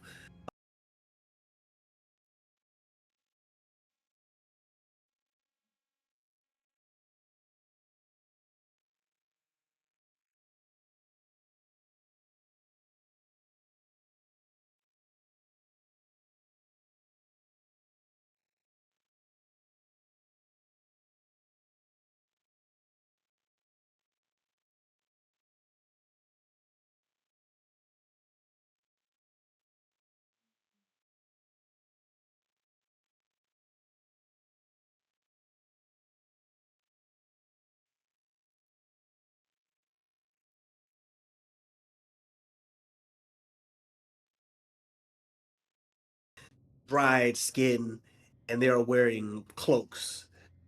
Um, Different sizes, a bigger one, a smaller one. Um, you can tell that by the bone structure, one may have been some type of elven being. Um, and then floating once again, not necessarily in the center of this sigil, but mostly around the room, kind of bobbing back and forth, is a little orb of light that, when you enter inside, stops and kind of almost takes heed to your arrival.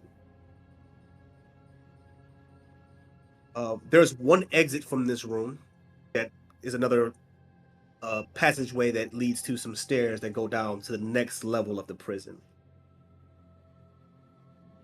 I think Morval is immediately interested at the site before them. I have a couple. Okay, tell me. I'm doing too much, but I do have a couple questions. While Yeah, you no, With the you're fine. cloaks. your thing, just know that Krim will take it upon herself to keep herself in between the doctor and the orb. Got it. I think Dr. Morval will put a hand on Krim's shoulder and step by her side, and is just kind of looking around at the space with wide, curious eyes.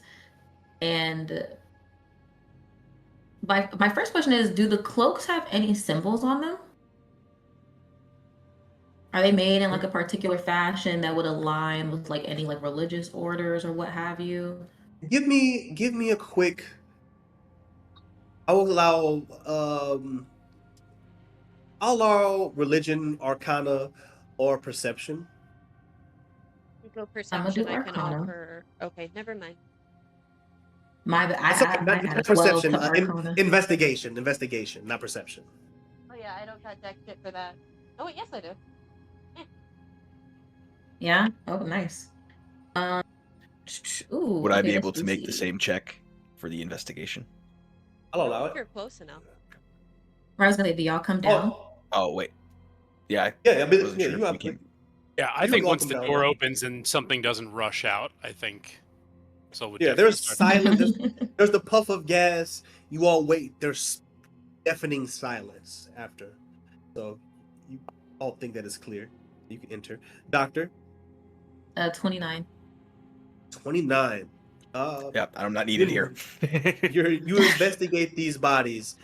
The cloaks themselves are normal cloaks, hand stitched, different materials, dark in color. What is interesting is on the bodies themselves. For 29, these bodies are long decayed. Mhm. Most of them have begun to turn to skeletons, but a lot of them still have tightened and rotted, dried flesh. And you can see on their foreheads there is a strange symbol. Um, this symbol is repeated in a medallion that they all wear. So simple on a simple hemp rolled string. There is a bronzish medallion that they all wear with this strange sigil on it. Um, that looks like a eye with uh, bloodshot marks. So strange um, uh, lightning bolt shaped lines within the whites, or where the whites would be. Um, and the pupil itself, it is drawn like a multi-pointed star. Uh, with other sigils around this eye. This is carved into their head and also on this medallion. Um, with that 29, this symbol does resemble some of the symbols that you've seen in your research here.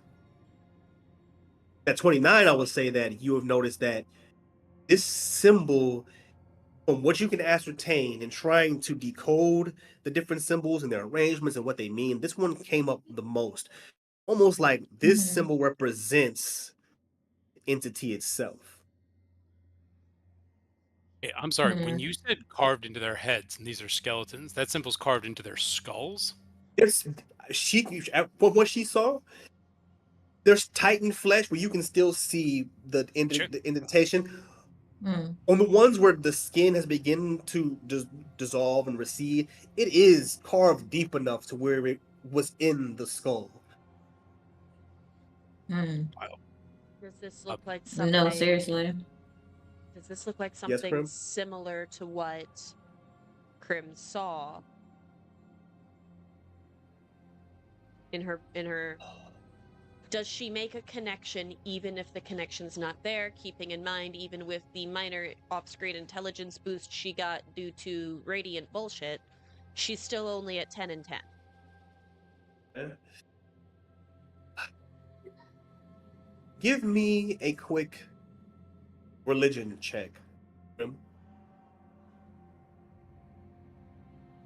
16. Could 16. Krem roll it with advantage as I like put a hand on Krem's shoulder and like I kind of like Krem, come with me. And I kind of like guide Krem with me to like look at the symbols and I like lean the skull forward and I'm like, do you see this? And they'll also like show Nat their 20. Nat 20. Nat let's 20. go. Nat 20! Nice. Nat Ah, 20. go. love it. Love it Hell when I yeah. get.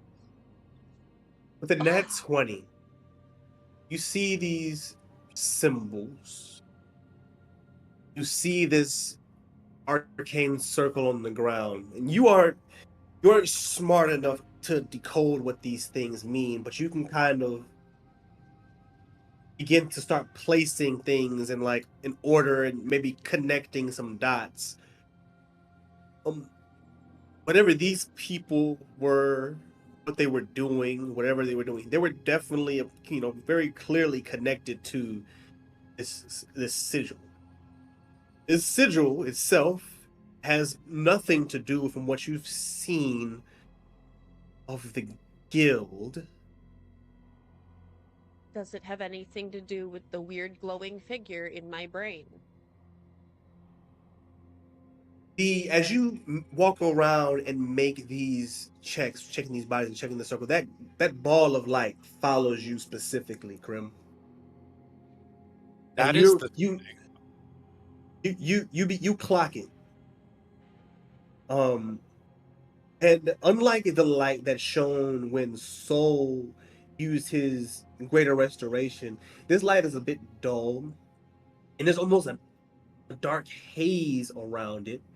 But inside that haze, that white light, that bright white light, is very similar to what you witnessed in your encounter. Keeping that to myself, but I feel like the good doctor would be close enough to me that they would be able to see a noticeable change in Krim's physicality toward this ball of light. I think like the doctor is busy explaining like this very complicated arcanotech, talk with Krim as like, trying just someone to talk to about this currently revelation that they've had because they're excited about it. And then This I is think not that the they see first like time this this. has happened either. Like I feel It's like this is a absolutely pretty not, standard. no. And I think they see like a light go off in Krim's eye, and they'll stop for a second and tilt their head and say, Krim, and kneel to like be eye level with her and put both of their hands on her shoulders. Have you figured something out? And I'm gonna roll insight. Because girl, what's going on? What's going on up there? What's happening? That's not bad. 24. That's going to be a 3 for deception for Krim. She's not used to lying. The doctor is very intense. We are like like nose away from each other, like unblinking. What's like really trying to like look at Krim in this moment. Yeah. I don't know what that light wants.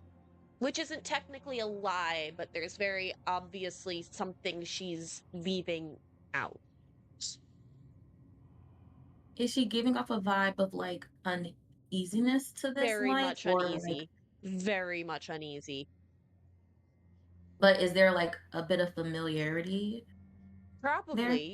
Probably, if this feels the same as the light in her head, it's Mhm. more she is I'll let you decide what you take from this with a 24 against my 3. Mhm. This thing has for the first time in her life made her question literally everything she knows. She does trust it, but that means that she can't trust you. And that's not something she likes. You are one of the few people that have been nice to her, who have treated her like a humanoid. So When I Mhm. so she's very much she doesn't really know what to do. In this moment, the light, as you give it some sort of recognition, it takes this chance, and a bit of haze around it begins to form itself, and creates an almost humanoid shape, like a shadow around it that you can barely make out. Um, and it speaks to you, Krim. You little one, you are of the dawn, yes? I think so. I can see the light upon you. My name is Cassio. I've been here for far too long. Trapped. I need your help. I need my soul to be at rest. My body was taken deeper into the prison. If you could return me to my body, I could help you here. I could die a warrior's death. I could enter into the light. Enter into the light. Why is it always the light? Where specifically is your body? Deeper in the prison.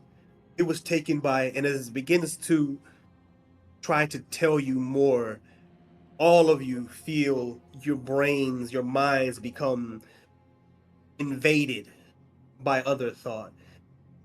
A powerful wave of many voices at first, screams, "Go die, fight me!" Violence, raging voices. Yes, no. Under the cacophony of voices, there's another voice. Release me. Release me. Underneath that, there's another voice. A much more composed voice. I would like to welcome you, my guest. Please, make your way into prison, and I will meet you inside my laboratory. I am ever so... And Silas, inside of your mind, he says, "It's been long. I haven't had contact in a while.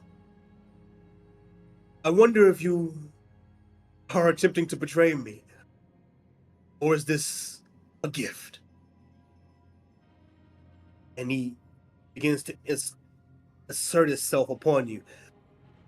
"Show me where you align yourself, Brawl." Roll a d20 for me. Get 2. 2? Oh no. Oh no. Might be good. Might be good. It could be fun. Could be good. Could be good. Could be fun. Right. With that 2, you all hear this voice inside your head. And the cacophony in the voice of whatever came before it was much more invasive and painful than this more composed one. But none of it was enough to make you react, necessarily.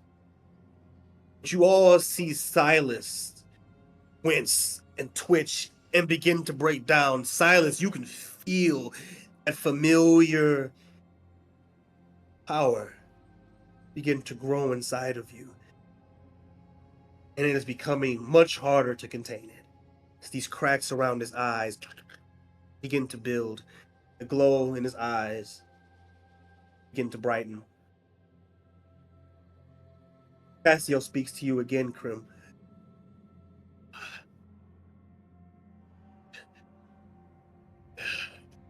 He controls this place. I am not free to leave. I am doing what I can to ask for help. I need to be returned to my body, and I can assist you in ending this. Please allow me to attach myself to you, just for a moment, and then you can place my spirit inside of my body, and there I can fight until I die a true warrior's death. How much time does Krim have to make this decision? You can see its essence beginning to fade, and you can see it is being almost compressed by outward forces. She's gonna let it. Not sure. She's Gonna let it? it. Thank But you, my child. the minute it does, she's gonna turn and look at the good doctor. And just kind of take them in for a minute. This is the one person who's shown her any kindness, shown her that she's any kind of trustworthy. But this could still be a guild member, so she's gonna do the one thing she knows how to do and mimic. She's going to look at the good doctor and go, I'm sorry to have to do this right now, but can you answer a question for me? Sure. Taking out the control that the guild has, where do your loyalties lie?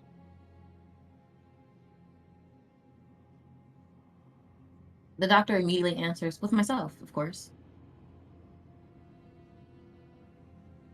And if I'm they weren't the good guys, like I thought they were, what would that mean for... and she's gonna kind of glance back and forth, motioning to the party without making it obvious. if they weren't the good guys, as you put it, then I think that's a question you'd have to answer for yourself. I think like the doctor, the same way the doctor was looking at their book with curiosity and excitement earlier, you see them viewing you that exact same way.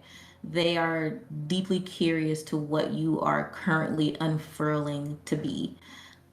And they are happy to sit to the side and watch that. And so they like indulge in this curiosity and in this doubt. Danny, what would I have to roll to tell the good doctor everything without the rest of the party, specifically Soul, overhearing? It would be stealth, which as you would try to maybe navigate them away from the rest of the party and motion to have their ear for a moment and to keep your voice low enough to where even the most perceptive of your group can't ascertain this information. 19. 19. Right. Success. You all see this Man, happening. just for a moment. Yes, yes. My passive perception doesn't beat a 19. But my passive insight does. My passive insight does. I don't think that I can hear what they're saying, but I think that to play the passive insight accurately, I think that Soul definitely knows that this is something being hidden from him. Yeah, I'd agree. I'd agree. What it is, he does not know. But Yeah. while he is watching this conversation go around and he sees cannon fodder checking the room, he sees the rested eyes on him for a moment and clocks it. Yeah. She's nervous. She mostly keeps her back to you. You can hear the click clack of the little claws on the ground as she's kind of shifting her weight back and forth, but she is specifically keeping her back to Soul. Yeah. You clock that. You clock that. You clock a lot. You clock this newfound sense in Crim. This initiative without order. You clock them investigating and even being the first to communicate with whatever entity this is. And after all of these strange things for someone in their position, you then notice them take the doctor, of all people, to the side and specifically taking account of yourself and Silas before she does. Krim, you were able to take the doctor to the side and whisper the information that you have into her ear about your distrust and your findings, and even some of the information that you withheld before because you stayed in your place. Doctor, you take this all in. A lot of it you may have already, feelings you may have harbored yourself, things you may have uncovered. Some things, though, begin to connect the dots. this Mhm. situation, things you've seen and the things you've learned. Real quick, would I have been able to overhear or see any of this? Both passive perception and insight for me are 20s. I'd Yeah. say she's really not trying to hide it from Arik. It's mostly Okay. Soul, kind of Silas, but she already knows that Arik doesn't trust the guild, so she's Ugh. not as concerned about him. You Copy. clock all of that. You clock the specific. Krim looked around at the group when before she made this move, and once again, she's not the most type to really be, not very able to hide their outward Mhm. um, emotions and things like that.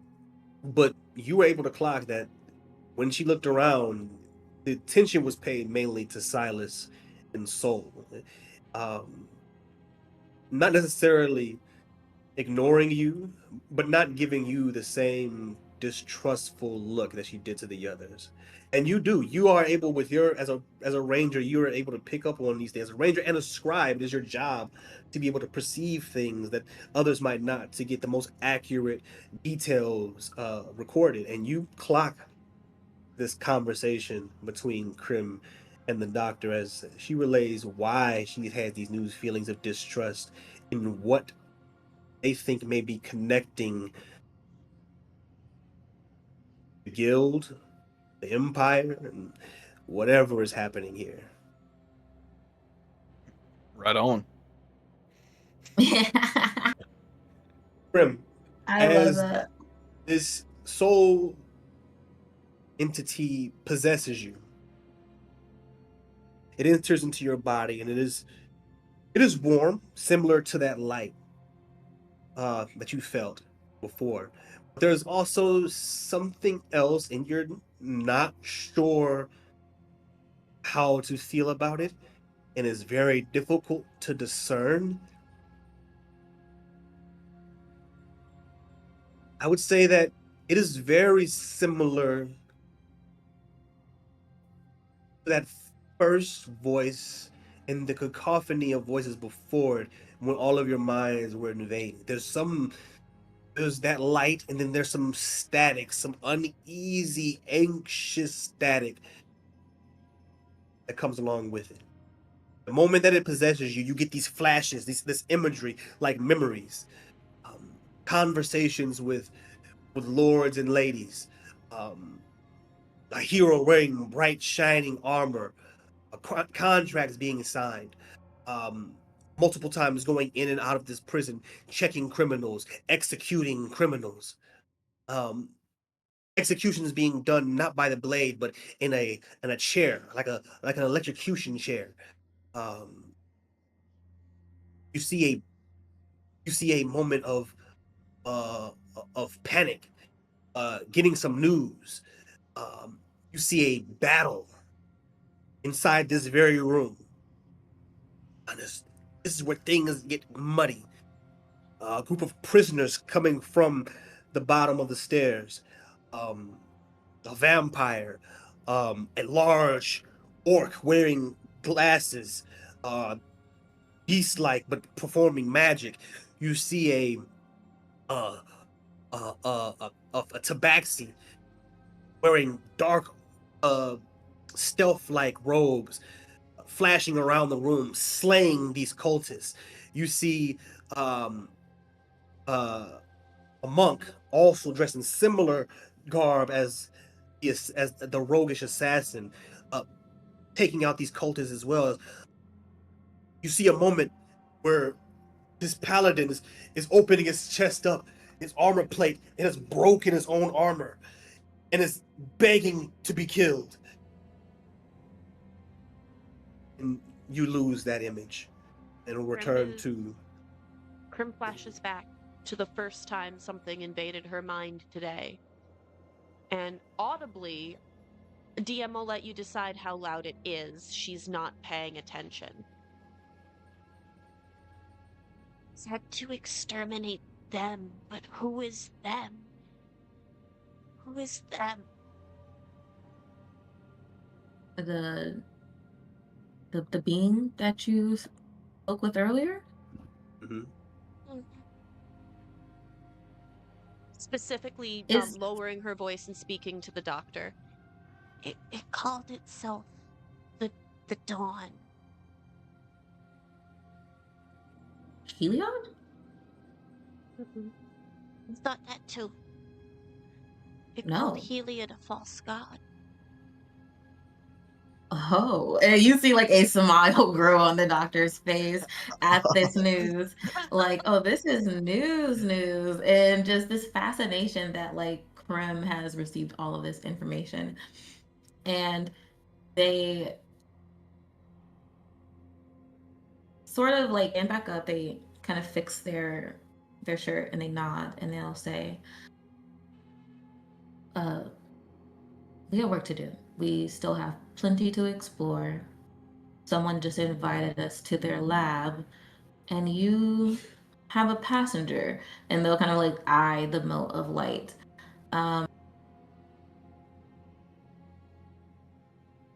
Do you want to keep this from everyone? From just We should probably tell them about the passenger, but the rest of it, I don't know how. Sideways glance towards Soul and Silas. They'd react. in this world, like the Empire worships Heliod? In this, did I have what when you rolled a what did you roll for your last check?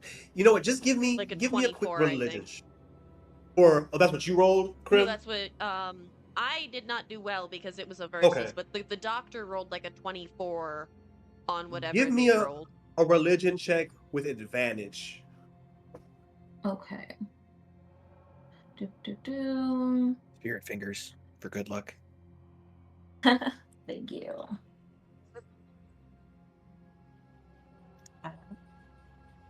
Okay. 16. I added 8 to it. 24 again. 24. The 24 religion check.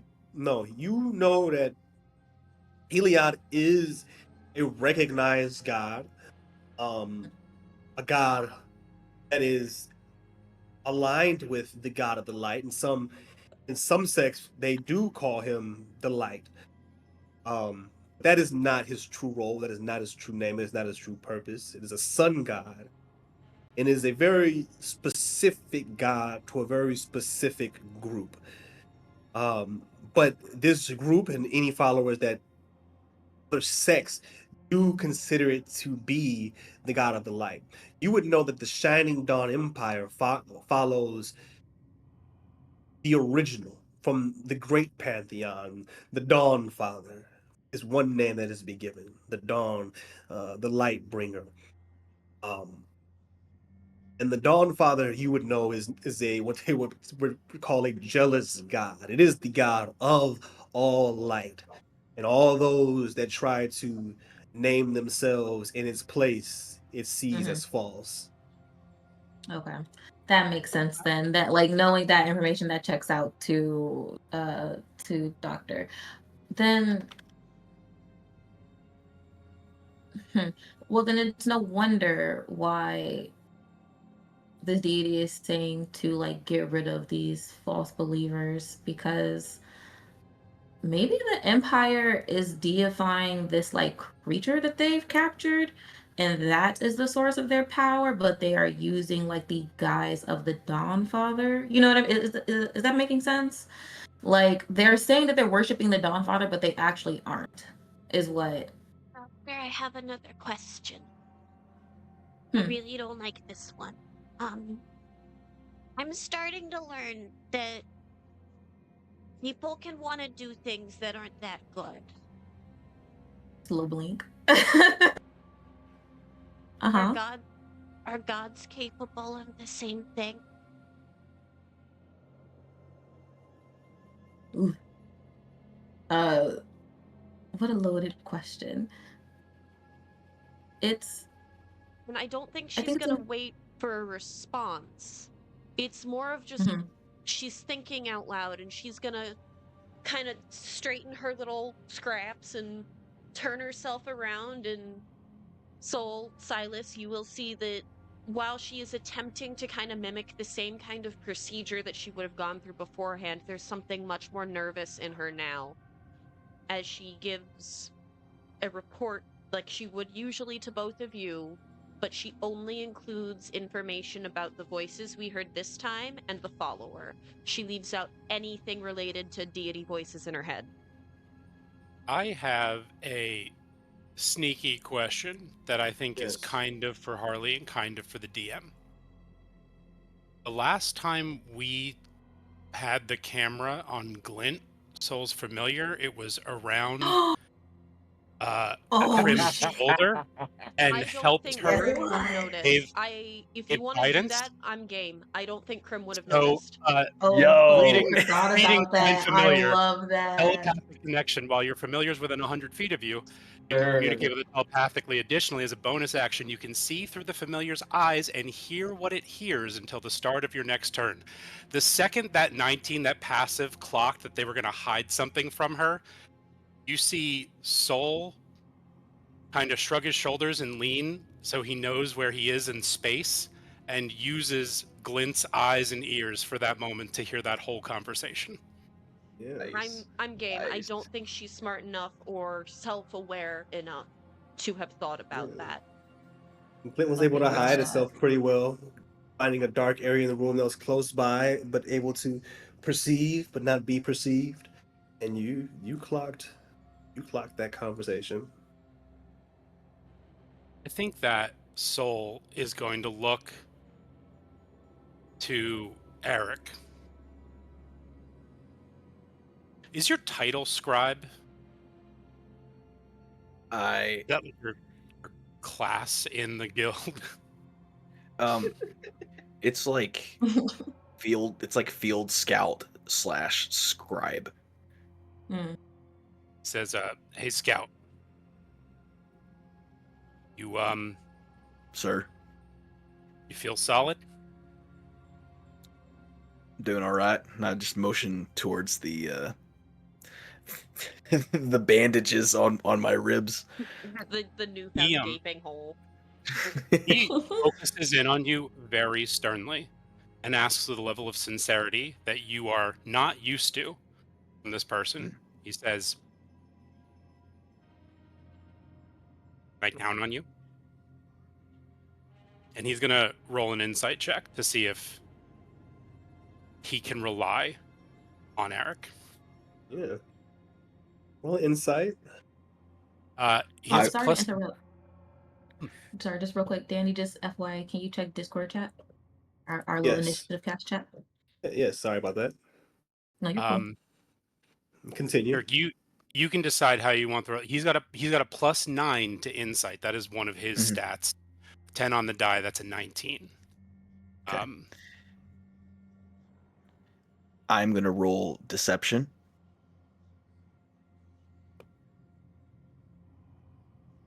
All right. Go ahead and roll. That is a 7 on the die. I have proficiency in deception. Can't roll lower than a 10. +4, only a 14. So, do you say yes, but he can tell you're full of it? I say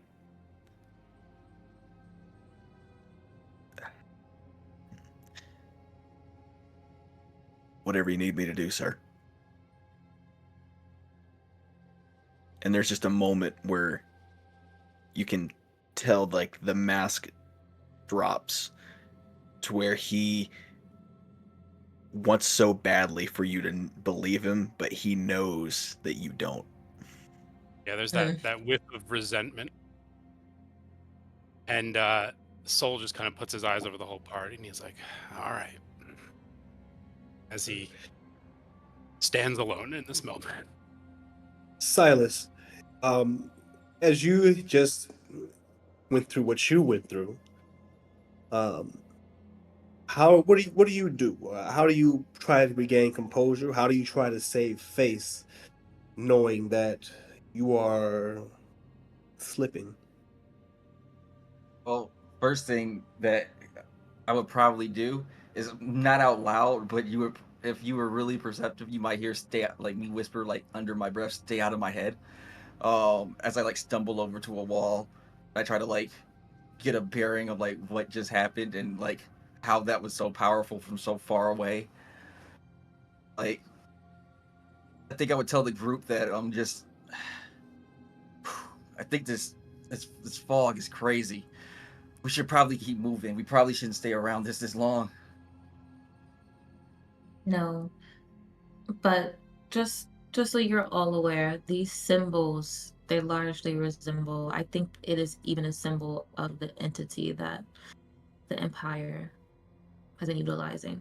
And I think they'll like kind of walk away, from where they were standing with Krim and like start circling the bodies again. But we'll shoot a message over to Soul. And it's just kind of like our kobold has become sentient, as you've noticed. And Oh, like she's message the cantrip. yeah. Hmm. Yeah. And we'll say the Dawn Father is at play here, but to what extent I'm not sure. His back. He says, "All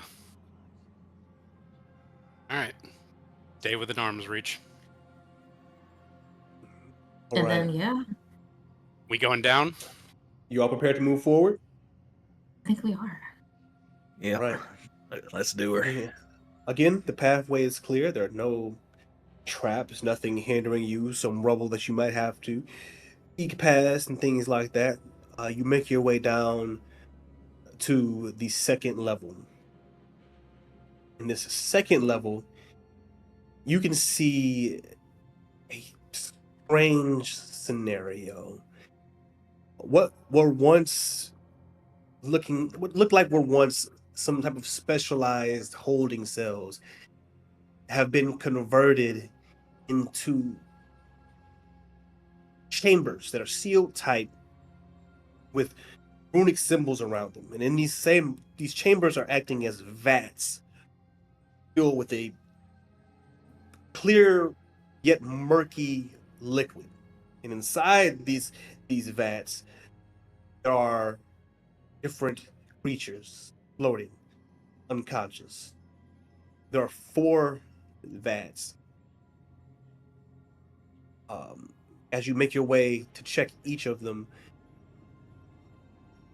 these creatures are humanoid, but they are deformed in grotesque ways, uh, resembling similar things from those beasts that you saw. Arms that split and become multiple limbs, backs opening with jaws, and inside these jaws, tentacles that spill out, um, mouths where they shouldn't be, eyes where they shouldn't be, grotesque, huge, deformed bodies.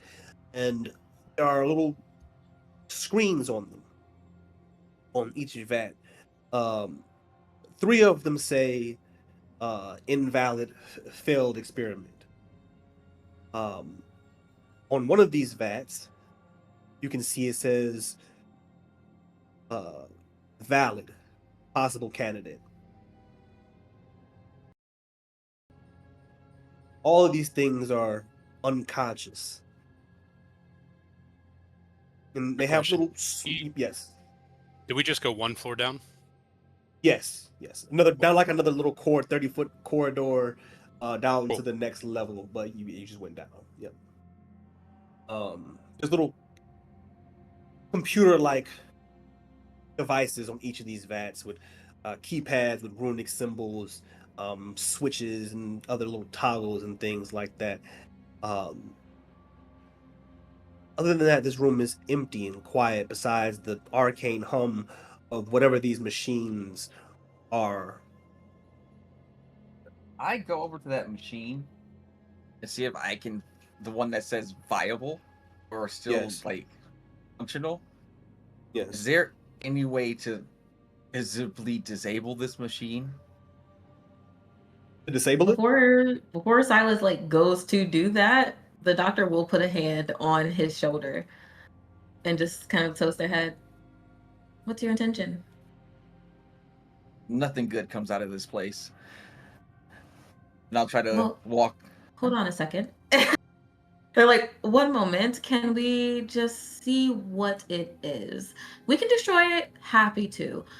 I just what if we know what these things are, I think it could help us know how to defeat them and rid the lands of them. Very much like smile. Like with a friendly doctor face is on right now. Like internally, they're like, this is good research, and I want to know what the fuck this is before you go destroying it. But externally, they're like, we can use this to our benefit. This can help us in our endeavors. Let's see what's up with it. He looks at. After all, rushing in is what got us in trouble last time.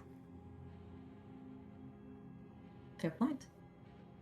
Prim is, if she had anything, she'd be clutching it. So I think she's still holding her warhammer in her hand, so she's kind of just hugging it to her chest as she looks around, because the spirit orb said the body was lower.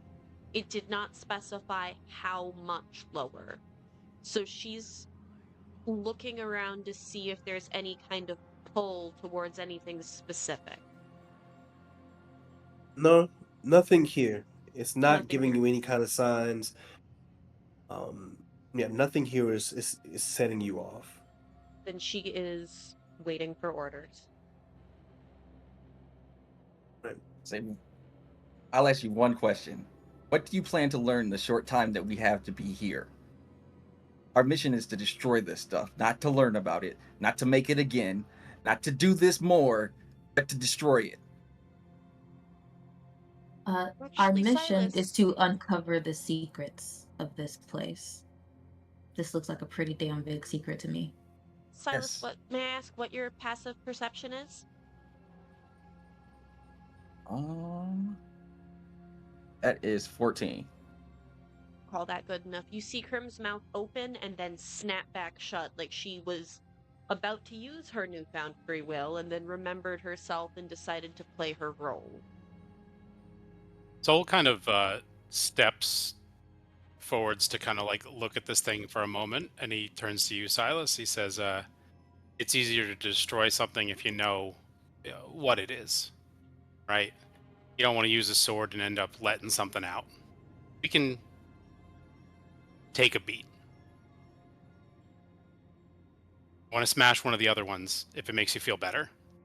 We destroy this before we leave this room. Agreed,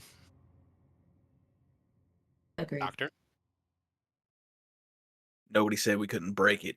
We just have to figure out what it is first. I don't want this think thing that- behind us when we're going down there. Same page. I couldn't agree more.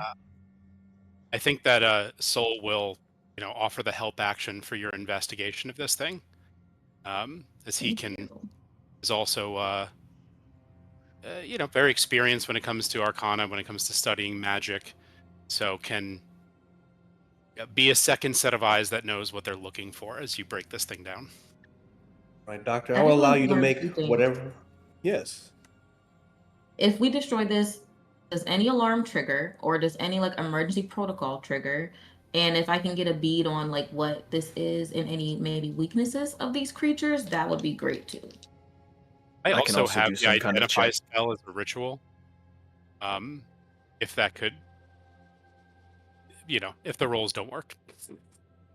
The rolls are, well, they're okay. I had a 12 to it. I got a 22 investigation. 22 investigation. Yeah, that's I mean, to be fair, that's 10 on the That's die. good. I see That what is you good. mean. That's all right. With a 22 investigation,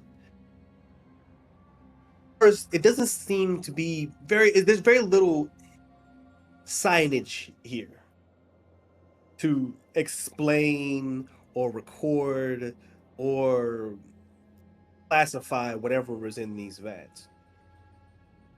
But what you can ascertain from what the invalid notices on some of them, and the valid possible candidate on the other, which you can ascertain from the floating bodies themselves. These are some kind of husk.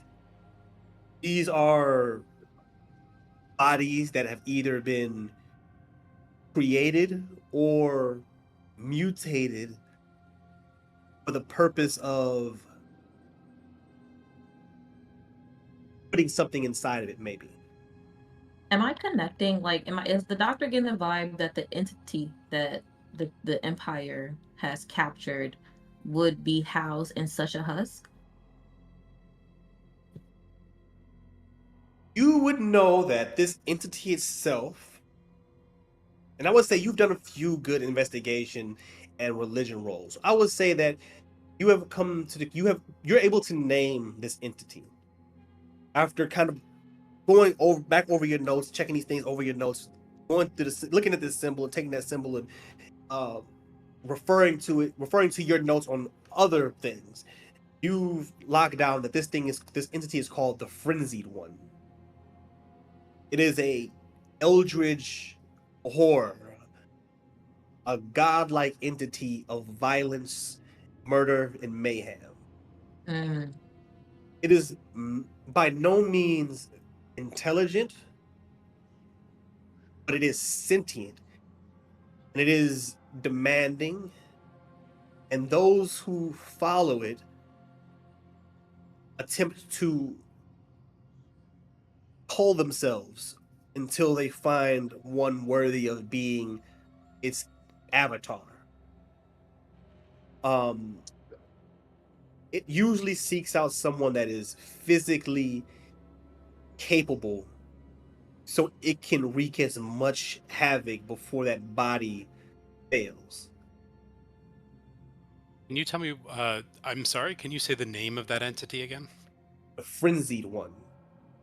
And so I'm just saying it back to make sure that I understand what you just said. Little ADD moment. Yes. You said that this was them trying to create a vessel for the frenzied one.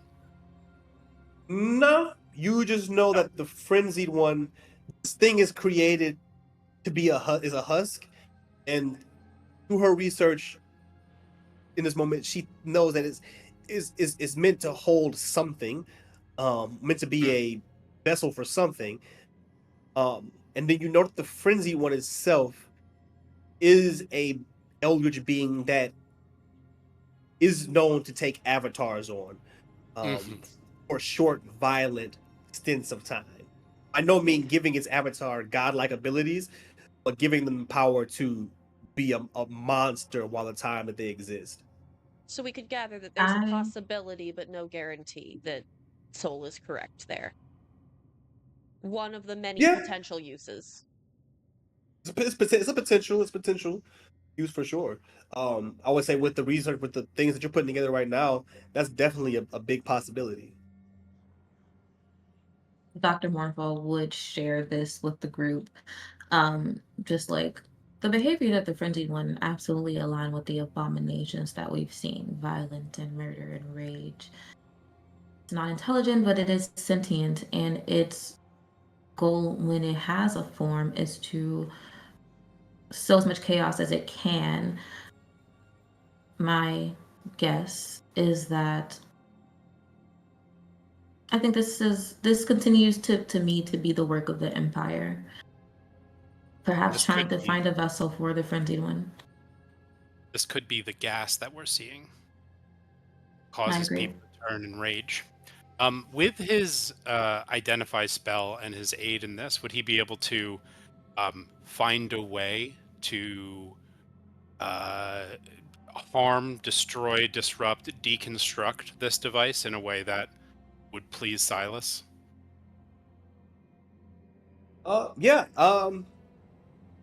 Or even just point to a spot and say, like, here you go, you want to break it, this is it, pointing I to mean, the so CPU. with the doctor's investigation and just through all of your collective study of this scenario, whatever these vats are meant to maintain whatever's inside that liquid, this vat, this arcane system is connected to is some type of life support to keep these entities valid, to keep them fresh, to keep them viable.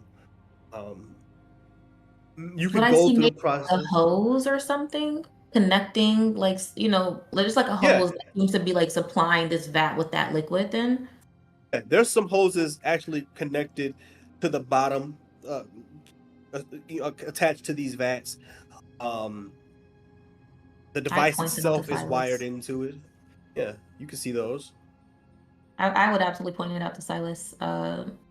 Just like when Soul like kind of is, mentioning or like doing his thing with the identify spell, I'll just kind of point to that and say maybe cutting off their supports would help.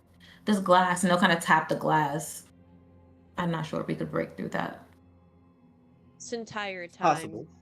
Krim is attempting to get that same, like, glassed over look in her eyes that she'd usually get when important things are being discussed. But it's not working this time.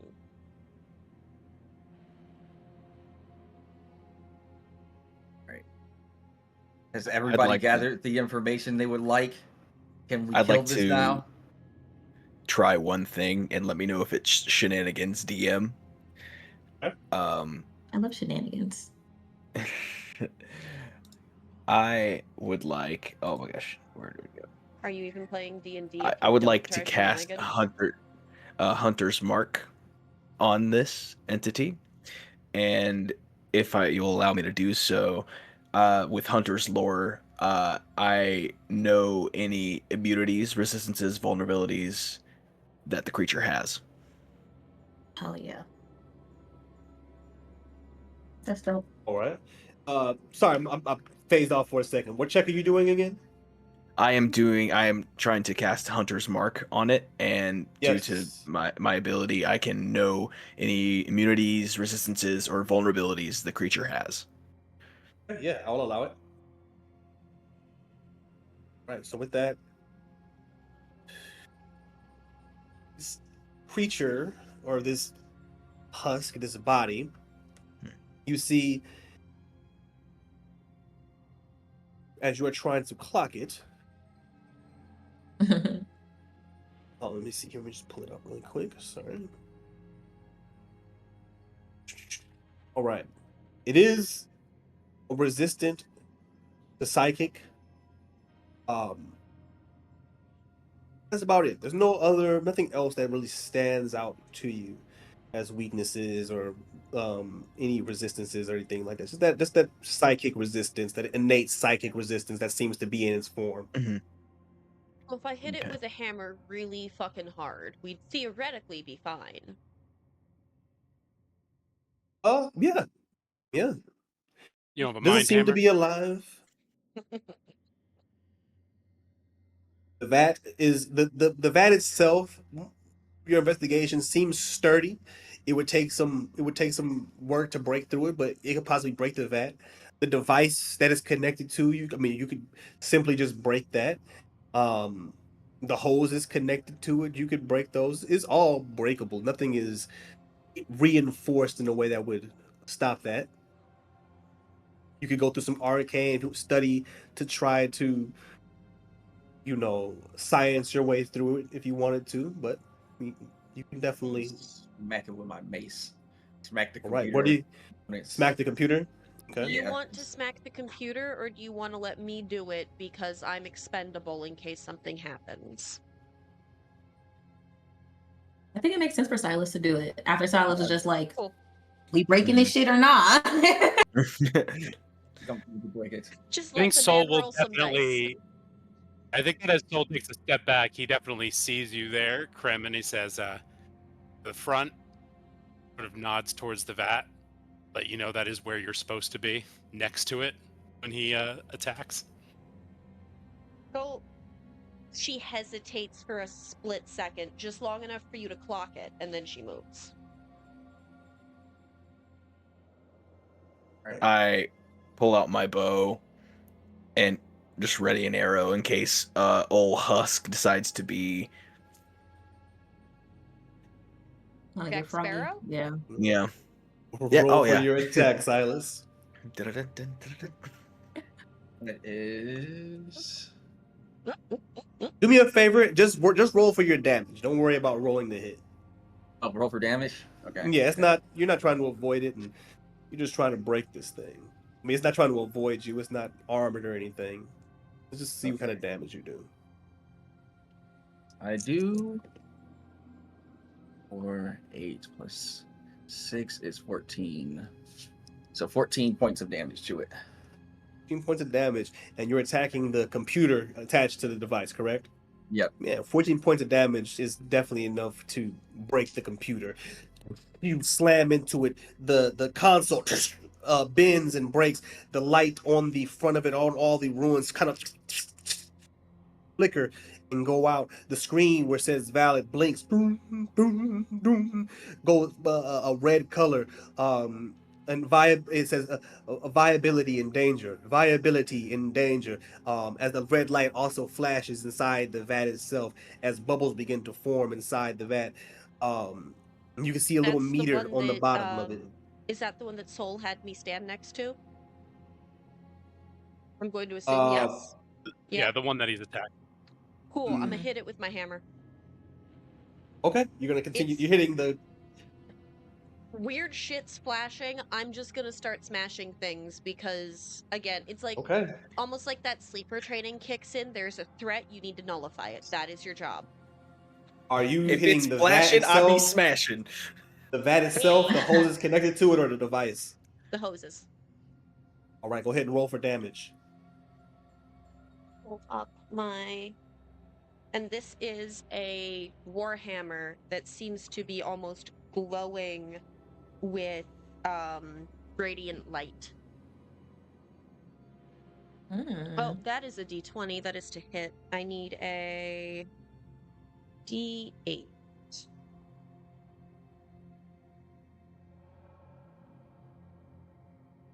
That is going to be 12. 8 plus 4 is 12? Yeah, 12. It's going to be 12 radiant damage. Thank you, dice. 12 radiant damage. That's definitely enough. You smash into this hose, dented, and in this indentation opens enough to break a hole as this liquid begins to spray out of it, lowering the amount of liquid in the vat. You can still see it flashing, viability and danger on the screen, the red lights flowing inside the vat, the liquid lowering and lowering until there's no more. The body slumps to the ground. The lights stop. The screen reads invalid as it all blinks. It's completely dark.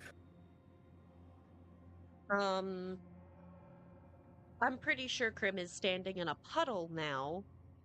Is this liquid affecting her? Because she is barefoot. So it is in direct contact with her scales, which would be as close as she's got to skin. No, the liquid itself is, and it fills the room. There's a lot of liquid in there. The liquid itself it stinks. It smells of chemicals and rot and just it's a strange sulfurous smell as well. But it's sticky and viscous and just super thick, but it doesn't seem to affect, other than feeling disgusting. It doesn't seem to affect you in any way. No. I think she is just gonna kind of and look to specifically Soul, because he's the one that gave the order, for permission to please let me move. It's gross over here. It's gross over here. Soul is not paying attention to you. Soul looks at Silas and he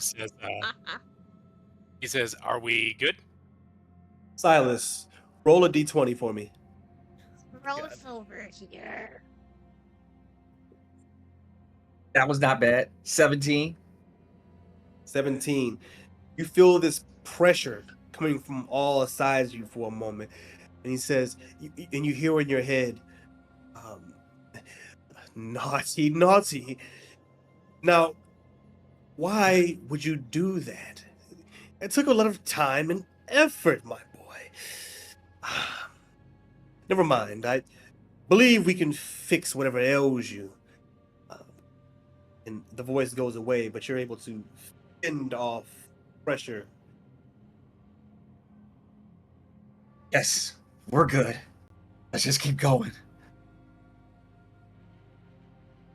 All Can right. I run an insight check on him? He seems like he's being a little funky. Yeah, you can roll an insight check.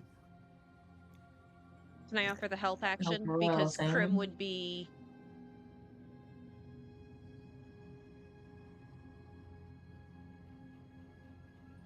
I'll allow it. Take your advantage. Beautiful. That is 13, 10. That is a 23. 23. Silas, are See if you I can- trying to hide Yeah. and save face? Yeah, I'll try it. Ooh, that's a 19 plus 7, a 26. Fuck. Damn. Besides a bit of maybe rage and anger and readiness to move forward in the mission, that's all you really clock. Vibes are bad, but we've all had a long day.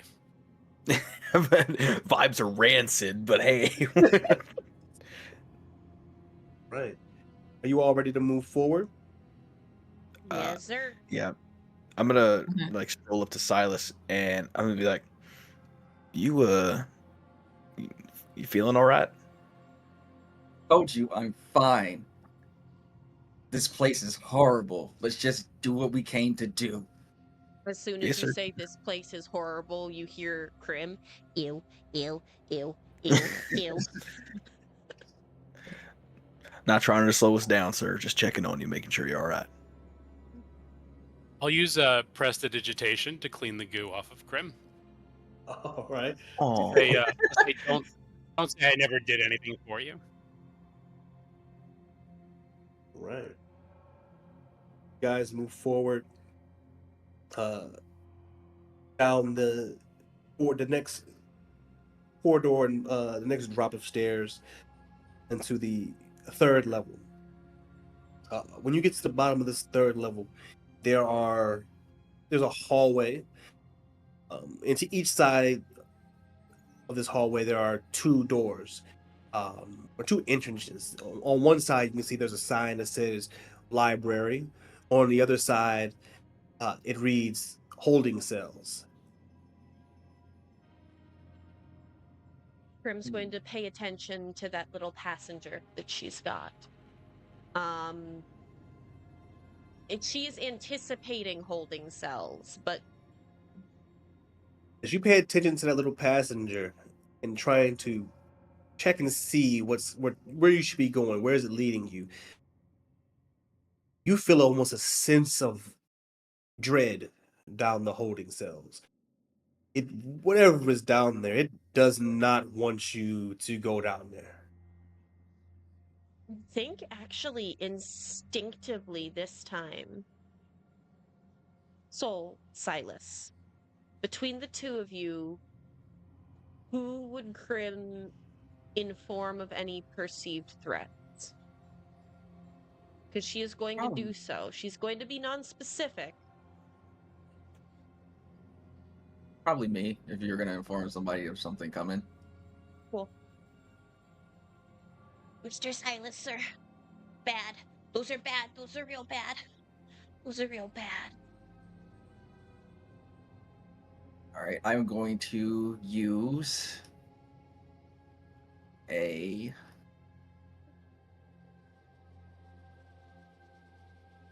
Which is a lot of stuff. Divine Sense. Mm-hmm.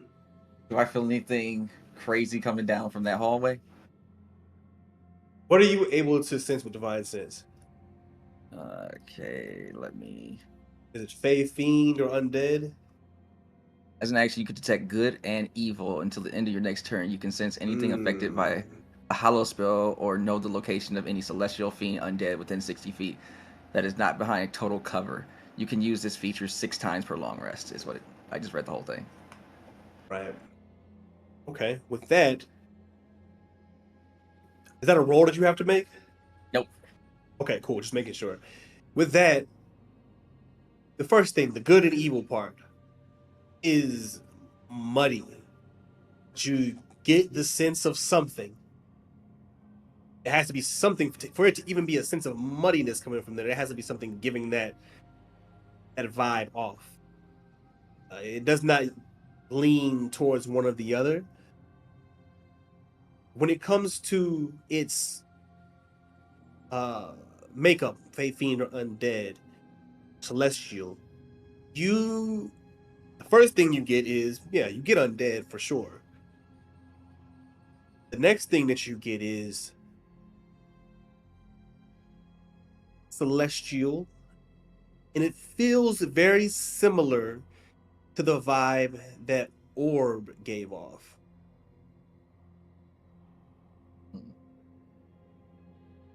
I am getting some weird senses from around that area over there. I think it actually Grim- might be worth checking out. Grim has basically dug her little claws in, like she's almost having a physical reaction to how bad this being thinks that this door is. All right. As you gonna ask- all begin to go ahead, what are you I gonna was say? gonna ascertain, does anybody else have any sensory capabilities that might what's behind that door or behind that area? DM, is there a keyhole in that door? Is there any sort of crack? As small as let me just be Yes. specific with my language. So it's a little smaller double door. That there is like you have to go down the hallway, and then there's like two little windows with bars on them, so you can see what's inside. But you can definitely peek inside. Cool. I've got as an Eldritch Invocation, I can cast Arcane Eye for free, which is an invisible, invulnerable, floating eye that can go out 30 feet and has dark vision. Okay. I think that with all of the hesitation radiating off the party, and Silas kind of like, taking a beat, I think I'll, walk within 20 feet or so of the door. And it's this motion. He almost looks like he's not physically pulling out his dead eye, but it kind of looks like he's doing a motion, like he's miming removing it, and then and it's just it doesn't have any sort of like, it's invisible, so no one sees anything except for him, but he then has this eye and eye vision kind of moment as this thing passes through those bars and can, if nothing else, give him a look inside that room. You can definitely do that. Would you like Which- a perception or something like that, or would you like me to just say what I say? It's like I said, the windows are large enough to where they're made to be able to observe inside for guards and things like that. It's easy enough to see. And what you see inside this room is once again dilapidated and in ruins. It is a small holding cell area. There are maybe about 18 or so holding cells lined up along the walls.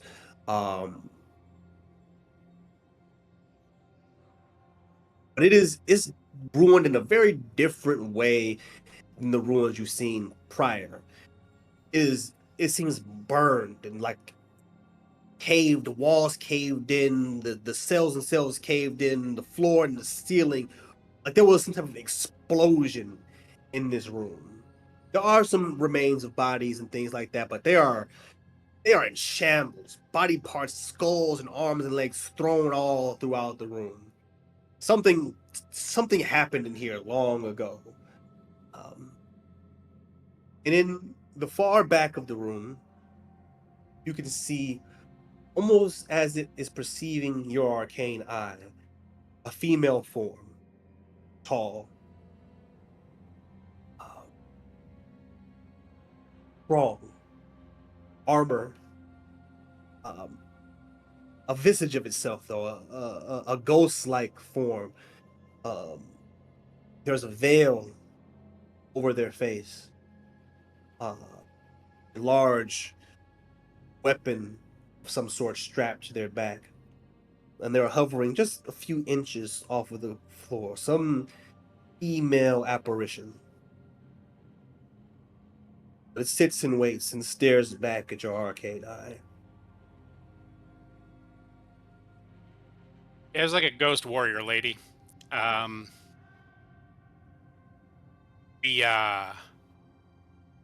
We want to fight it? And check out the library. Let's go Yeah, see if can she has you- some information. All right, you can lead the way. She looks dangerous. You making your way inside? I think we'll open that door and see what's in there. Right? Are you all following? I think the doctor just calls out, "Warrior person, you're in here. Would you like to talk?" Just kind of just calls out. Head tilts a bit. The doors open on their own. A gust of I don't like that. cold air seeps through, and a mist on the floor moves forward. Nothing like the fog from before. And it begins to float towards your group. Prim's gonna ready her hammer, not threateningly. She does not want to look threatening at this point, but she does want to be prepared in case this thing attacks. It moves I think forward, and it bow is is down, but nothing is knocked. I think a Soul looks at large- Silas and he says, Yeah. I think you're our negotiator. Hey, we didn't come here to hurt you. Want to tell us who's in charge down here and what he's got? The form moves forward, and it is imposing. A tall woman. He looks at each one of you, head moving back and forth. Well, I do not intend to harm you either. And it lifts its veil. And when it does, its form shifts. And what once looked regal, very paladin-like, this shining armor, now begins to look singed and burned, parts of it missing, blood seeping out of its side. Body is destroyed. Her face, half of it is missing. The other half, eye wide open and staring down on you.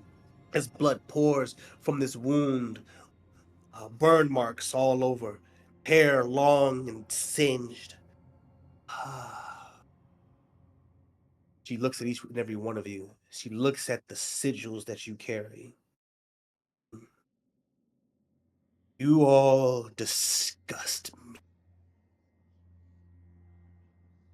I have Don't no even choice. know us. I know of those like you. And she looks at you, and she moves her face kind of closer to yours, and she kind of rubs her ghostly fingers across your chin. I know of you, Silas. But you are not my concern. And she looks over at Krim. Ah, fuck.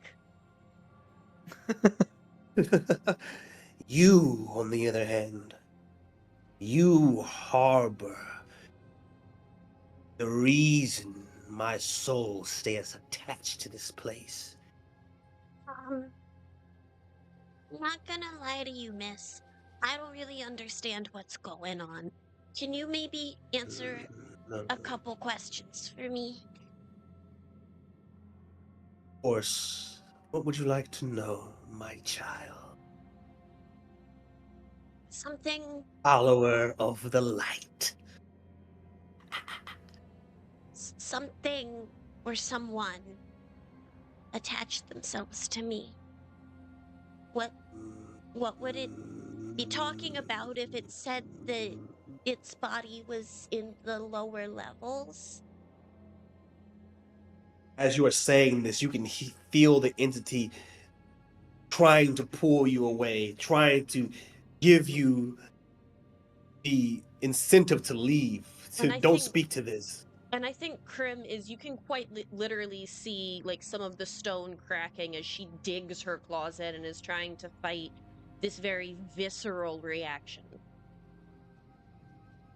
You harbor the spirit, the very soul of the great hero Cassio.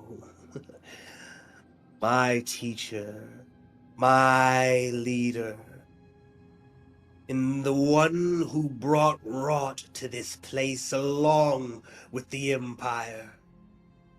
So Each of you. you guys are with the Empire? I hold no loyalty to the Empire. But Cassio Or does. Cassio, yes. Cassio. He was loyal. And I think she's He kind of pushed their glancing initiative. over at the doctor and at Eric, just like, please take notes, please take notes. Somebody take notes. Absolutely on it. Scribbling. He says, I care not what my former inmate is doing down in his chambers. I care not what happens to this land. She looks down at your sigils. I care not what happens to this guild, this offshoot of the Empire. What do you I care will about? Because I came remain. here to kill something, and you're just... Hush your mouth, thrall.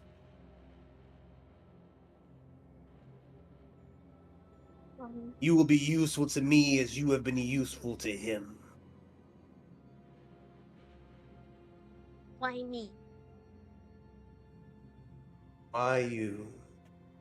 She looks upon you. You have been chosen. You've spoken to him, haven't you? Her body is going to go absolutely fucking rigid. And she does Yes. say that, I don't know what you're talking about. but I'm not even going to ask her roles. It's very obvious that she does. I can tell. I can see it in you. He's broken through the shadows, through the lies and deceits, chains that bound you to falsehood. The man's use of divinity and scripture. The gods you do not have to question. They are single-minded. It is the ones who pretend to follow them, the ones that pretend to shine like them that you cannot trust. Cassio, he is one of those. And I would presume that many that carry this sigil, she looks around at Soul, and Rock, Silas, and the doctor, you are probably of the same kin.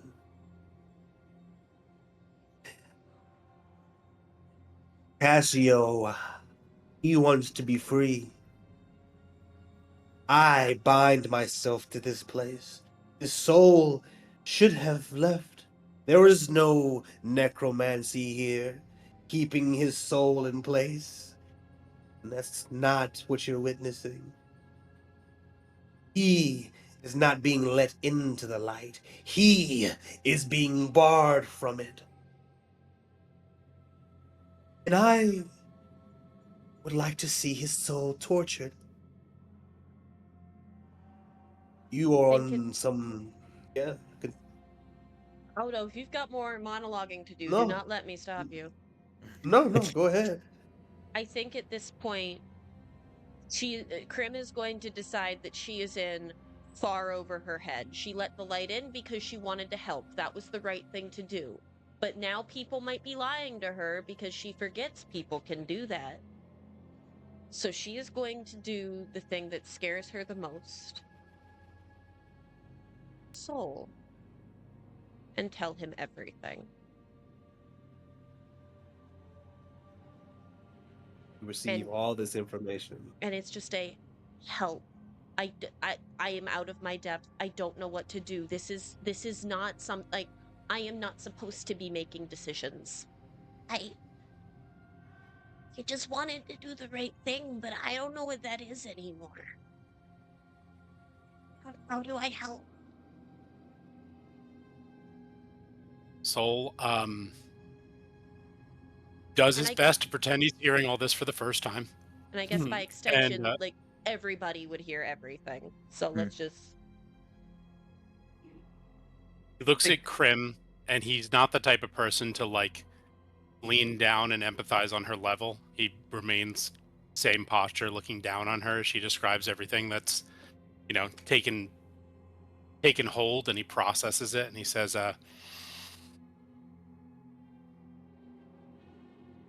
I appreciate you being honest. You can continue to help the same way that you always have. Listen to orders. I will guide you, and we will make this right. Can I ask you a question, Mr. Soul? Sure. Where do your loyalties lie? With Hallowed, the sun god, of course. Making sure that tomorrow the sun rises.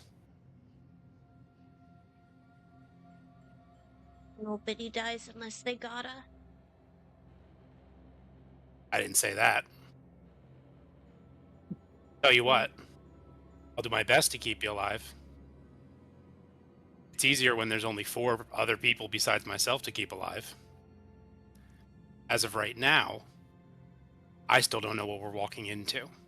So I don't know who's going to have to die. But I promise that if you have to die, we'll make it really super worthwhile.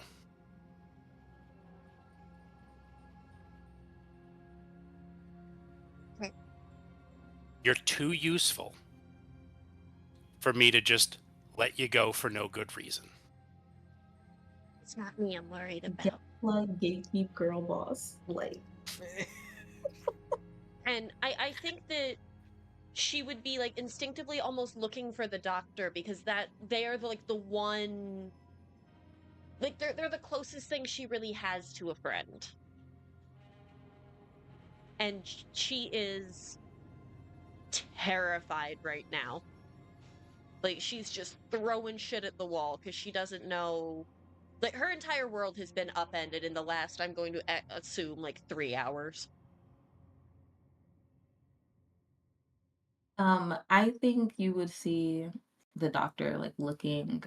I think it's probably saying maybe like behind Soul, kind of like honestly behind the remainder of the group, just witnessing what's happening. And when Krim looks at them, they would cast message to her and say, Krim, there's only one piece of advice I can give you. 2, really. Trust yourself and always question everything. You've seen me do nothing but that since we have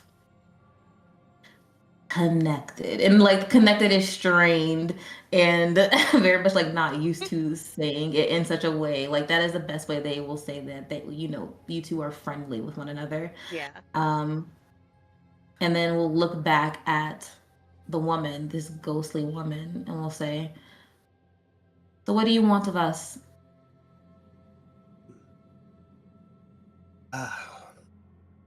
To be completely honest, what I want is simple, and it will not impede you on your mission. But if you accomplish it for me, I will give you what aid I can with the last bit of my waning life. That soul, that spirit, has attached itself to the little one.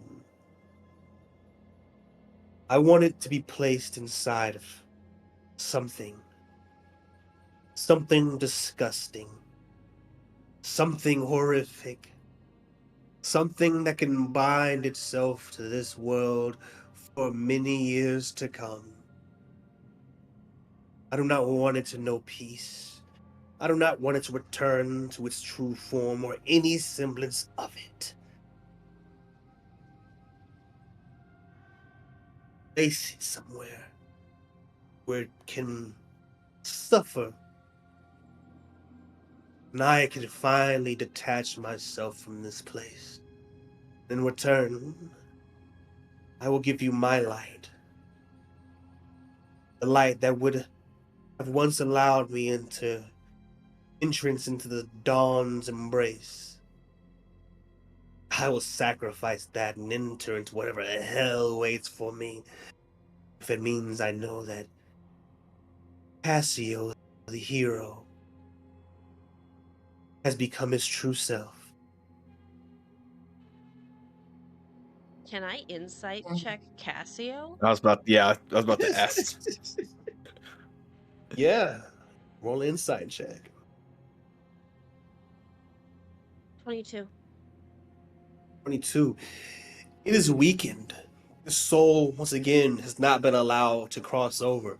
Whatever this apparition is in front of you, they are using whatever power they have to attach themselves to this place. Cassio has nowhere to go, and so his soul has been weakening and weakening. So it can barely communicate. But what you do get is she lies. Do not listen to her. She is evil. A former inmate, a former prisoner, a traitor to the Empire. She would have you turn me into a monster to fight against you. She told you. She is aligned with whoever is taking control of this place. You cannot trust her. You can trust me, my child, my sister, in the light.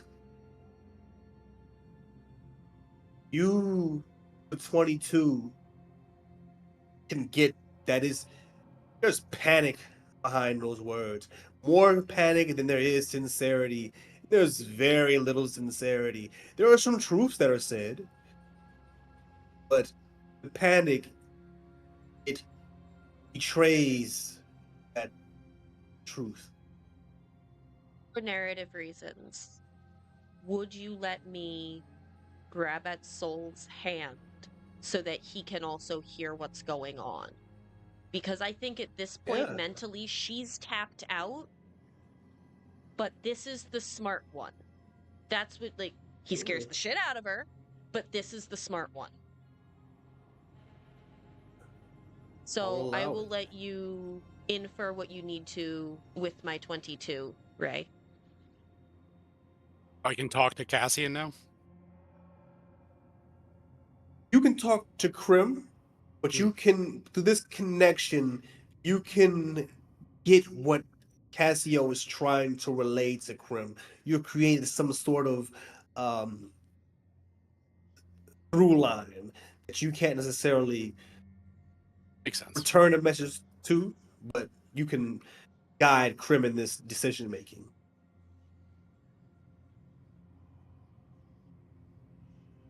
And he's already attached to you. He doesn't really have a say in what happens next. It's not like we have somewhere to put him right this second anyway. And I think that he says this next part with message so that the ghost can't necessarily hear it. Mm-hmm. Just says, she's not going to stop us. We can keep going. And what we decide to do with this guy's soul, we can figure it out later. You don't have to swear an oath to this lady. Tell her what she wants to hear. But Mr. Soul, that's all I've ever known how to do. Well,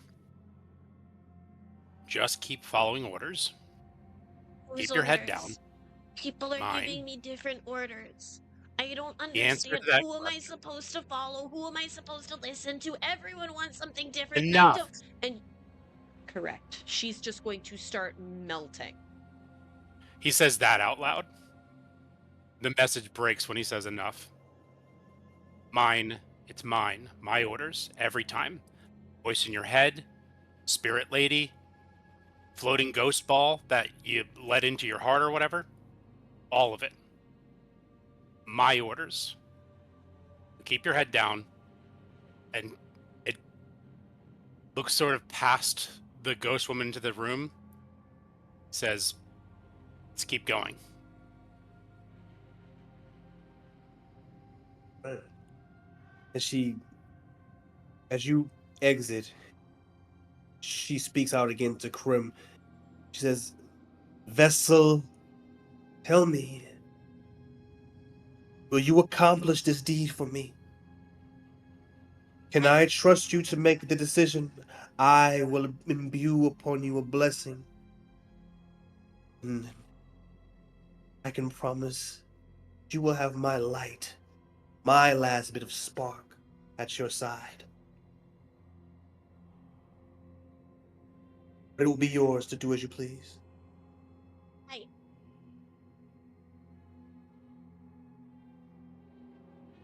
She was told to follow orders. She's gonna look to Soul. At this point, he's calling the shots. She follow orders. Okay. Soul just keeps walking. Can he hear what that lady said, or was it specifically to Krim? No, it was loud enough that you could hear it. I think he just She kind just of wants says an back, answer. almost dismissively. He says, bless us or don't. We're going.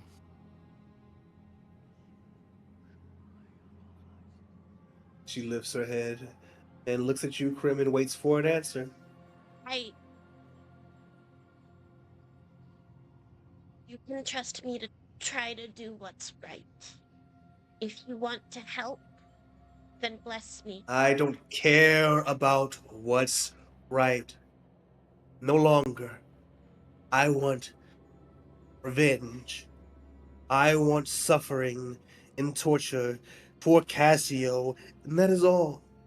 And I will give you the power to push through and achieve whatever goals you have for yourself. Can I Just insight promise her? me. Yeah. I want to know how honest she's being about it being actually being a blessing, not like a curse in disguise. Yeah, definitely. Ooh, that is only an 11. An 11? 11 is not bad. It's good enough. I will say with an 11, she is being very upfront. She has not trying to deceive. In the one statement that she said she was willing to give you basically her ticket into heaven, and she would suffer in hell to see Cassio suffer, to know that he doesn't make it to one side or the other. She doesn't seem to care about anything else, and she will reward you. You promise to make that happen. I will Harley, do. Yes. quick question for Krim: Is can Oh yeah. She's very visibly having a very hard time with this. Eric's gonna walk forward, put a hand on her shoulder, just very gently. It's all right, Crimmy. Just do whatever you think feels right. That is going to give her enough courage to have her stand up to her entire 2 feet 5 inches. You girl. I will do what is right. If that benefits you, then help. If the only thing you can see is blind rage, then don't. If putting him in the dirt is right, then I will do it. Don't have to agree with my reasons to be helpful.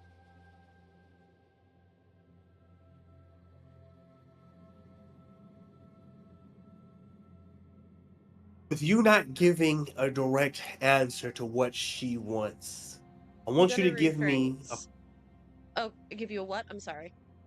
I'll take that. unless you're okay. I was gonna say give me a persuasion check. Persuasion.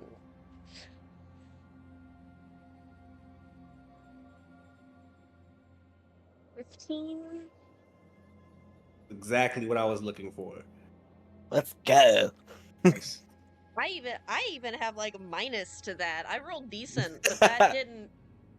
She's not charismatic.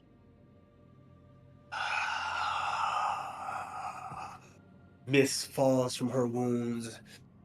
I've waited so long for someone to make it this far. To attach themselves to that damned spirit to speak to me. I can wait no longer. Just know that spirit deserves to suffer. Whether it be for my revenge, for his own transgressions against the light, or for being just a terrible human being. He deserves it. I will trust you, child of the light, to do what you say is right. But just know, unlike all of these others that command you, I am not here to command you, to guide you, only to ask of you. The choice is yours. She holds her hand out. Take your blessing. For once in her life, Grim very confidently takes the spirit's hand. She grips it tight. For an apparition, it is tight and cold, physical. I release my entry into the light upon this child. And you can see her form go dark and begin to fail and collapse. And the light from that once irradiated from her body focuses into her grip, then into your hand, and then the form around you, a shining bright light. You feel a sense of power. It may only be temporary, but she has given you something. You have a one-time use of Revivify, and a one-time use of Divine Smite, equal to your level. Damn. Vivify times 1 and Divine Smite times 1. Yes. Thank you, thank you. With that, the form leaves. You can see a slight shine around Krim as now she holds the spark of one apparition and the soul of another. Things have become much more complicated and unclear. Connections are made. Things have been said implicating the Empire, the Guild. Some of your beliefs have been pushed to their very limits. But we will have to continue this and see what happens next at a later time. With that, I will release you. Harley? Thank you, everyone. We are going to continue this in our first ever two-parter, If That's Not How Initiative Works episode. Keep an eye out on the Harlequin's Hallowed Hearth and Dungeon Dropout social media. We will be releasing a date here within the next couple days. Thank you, everyone, and have a wonderful spooky season.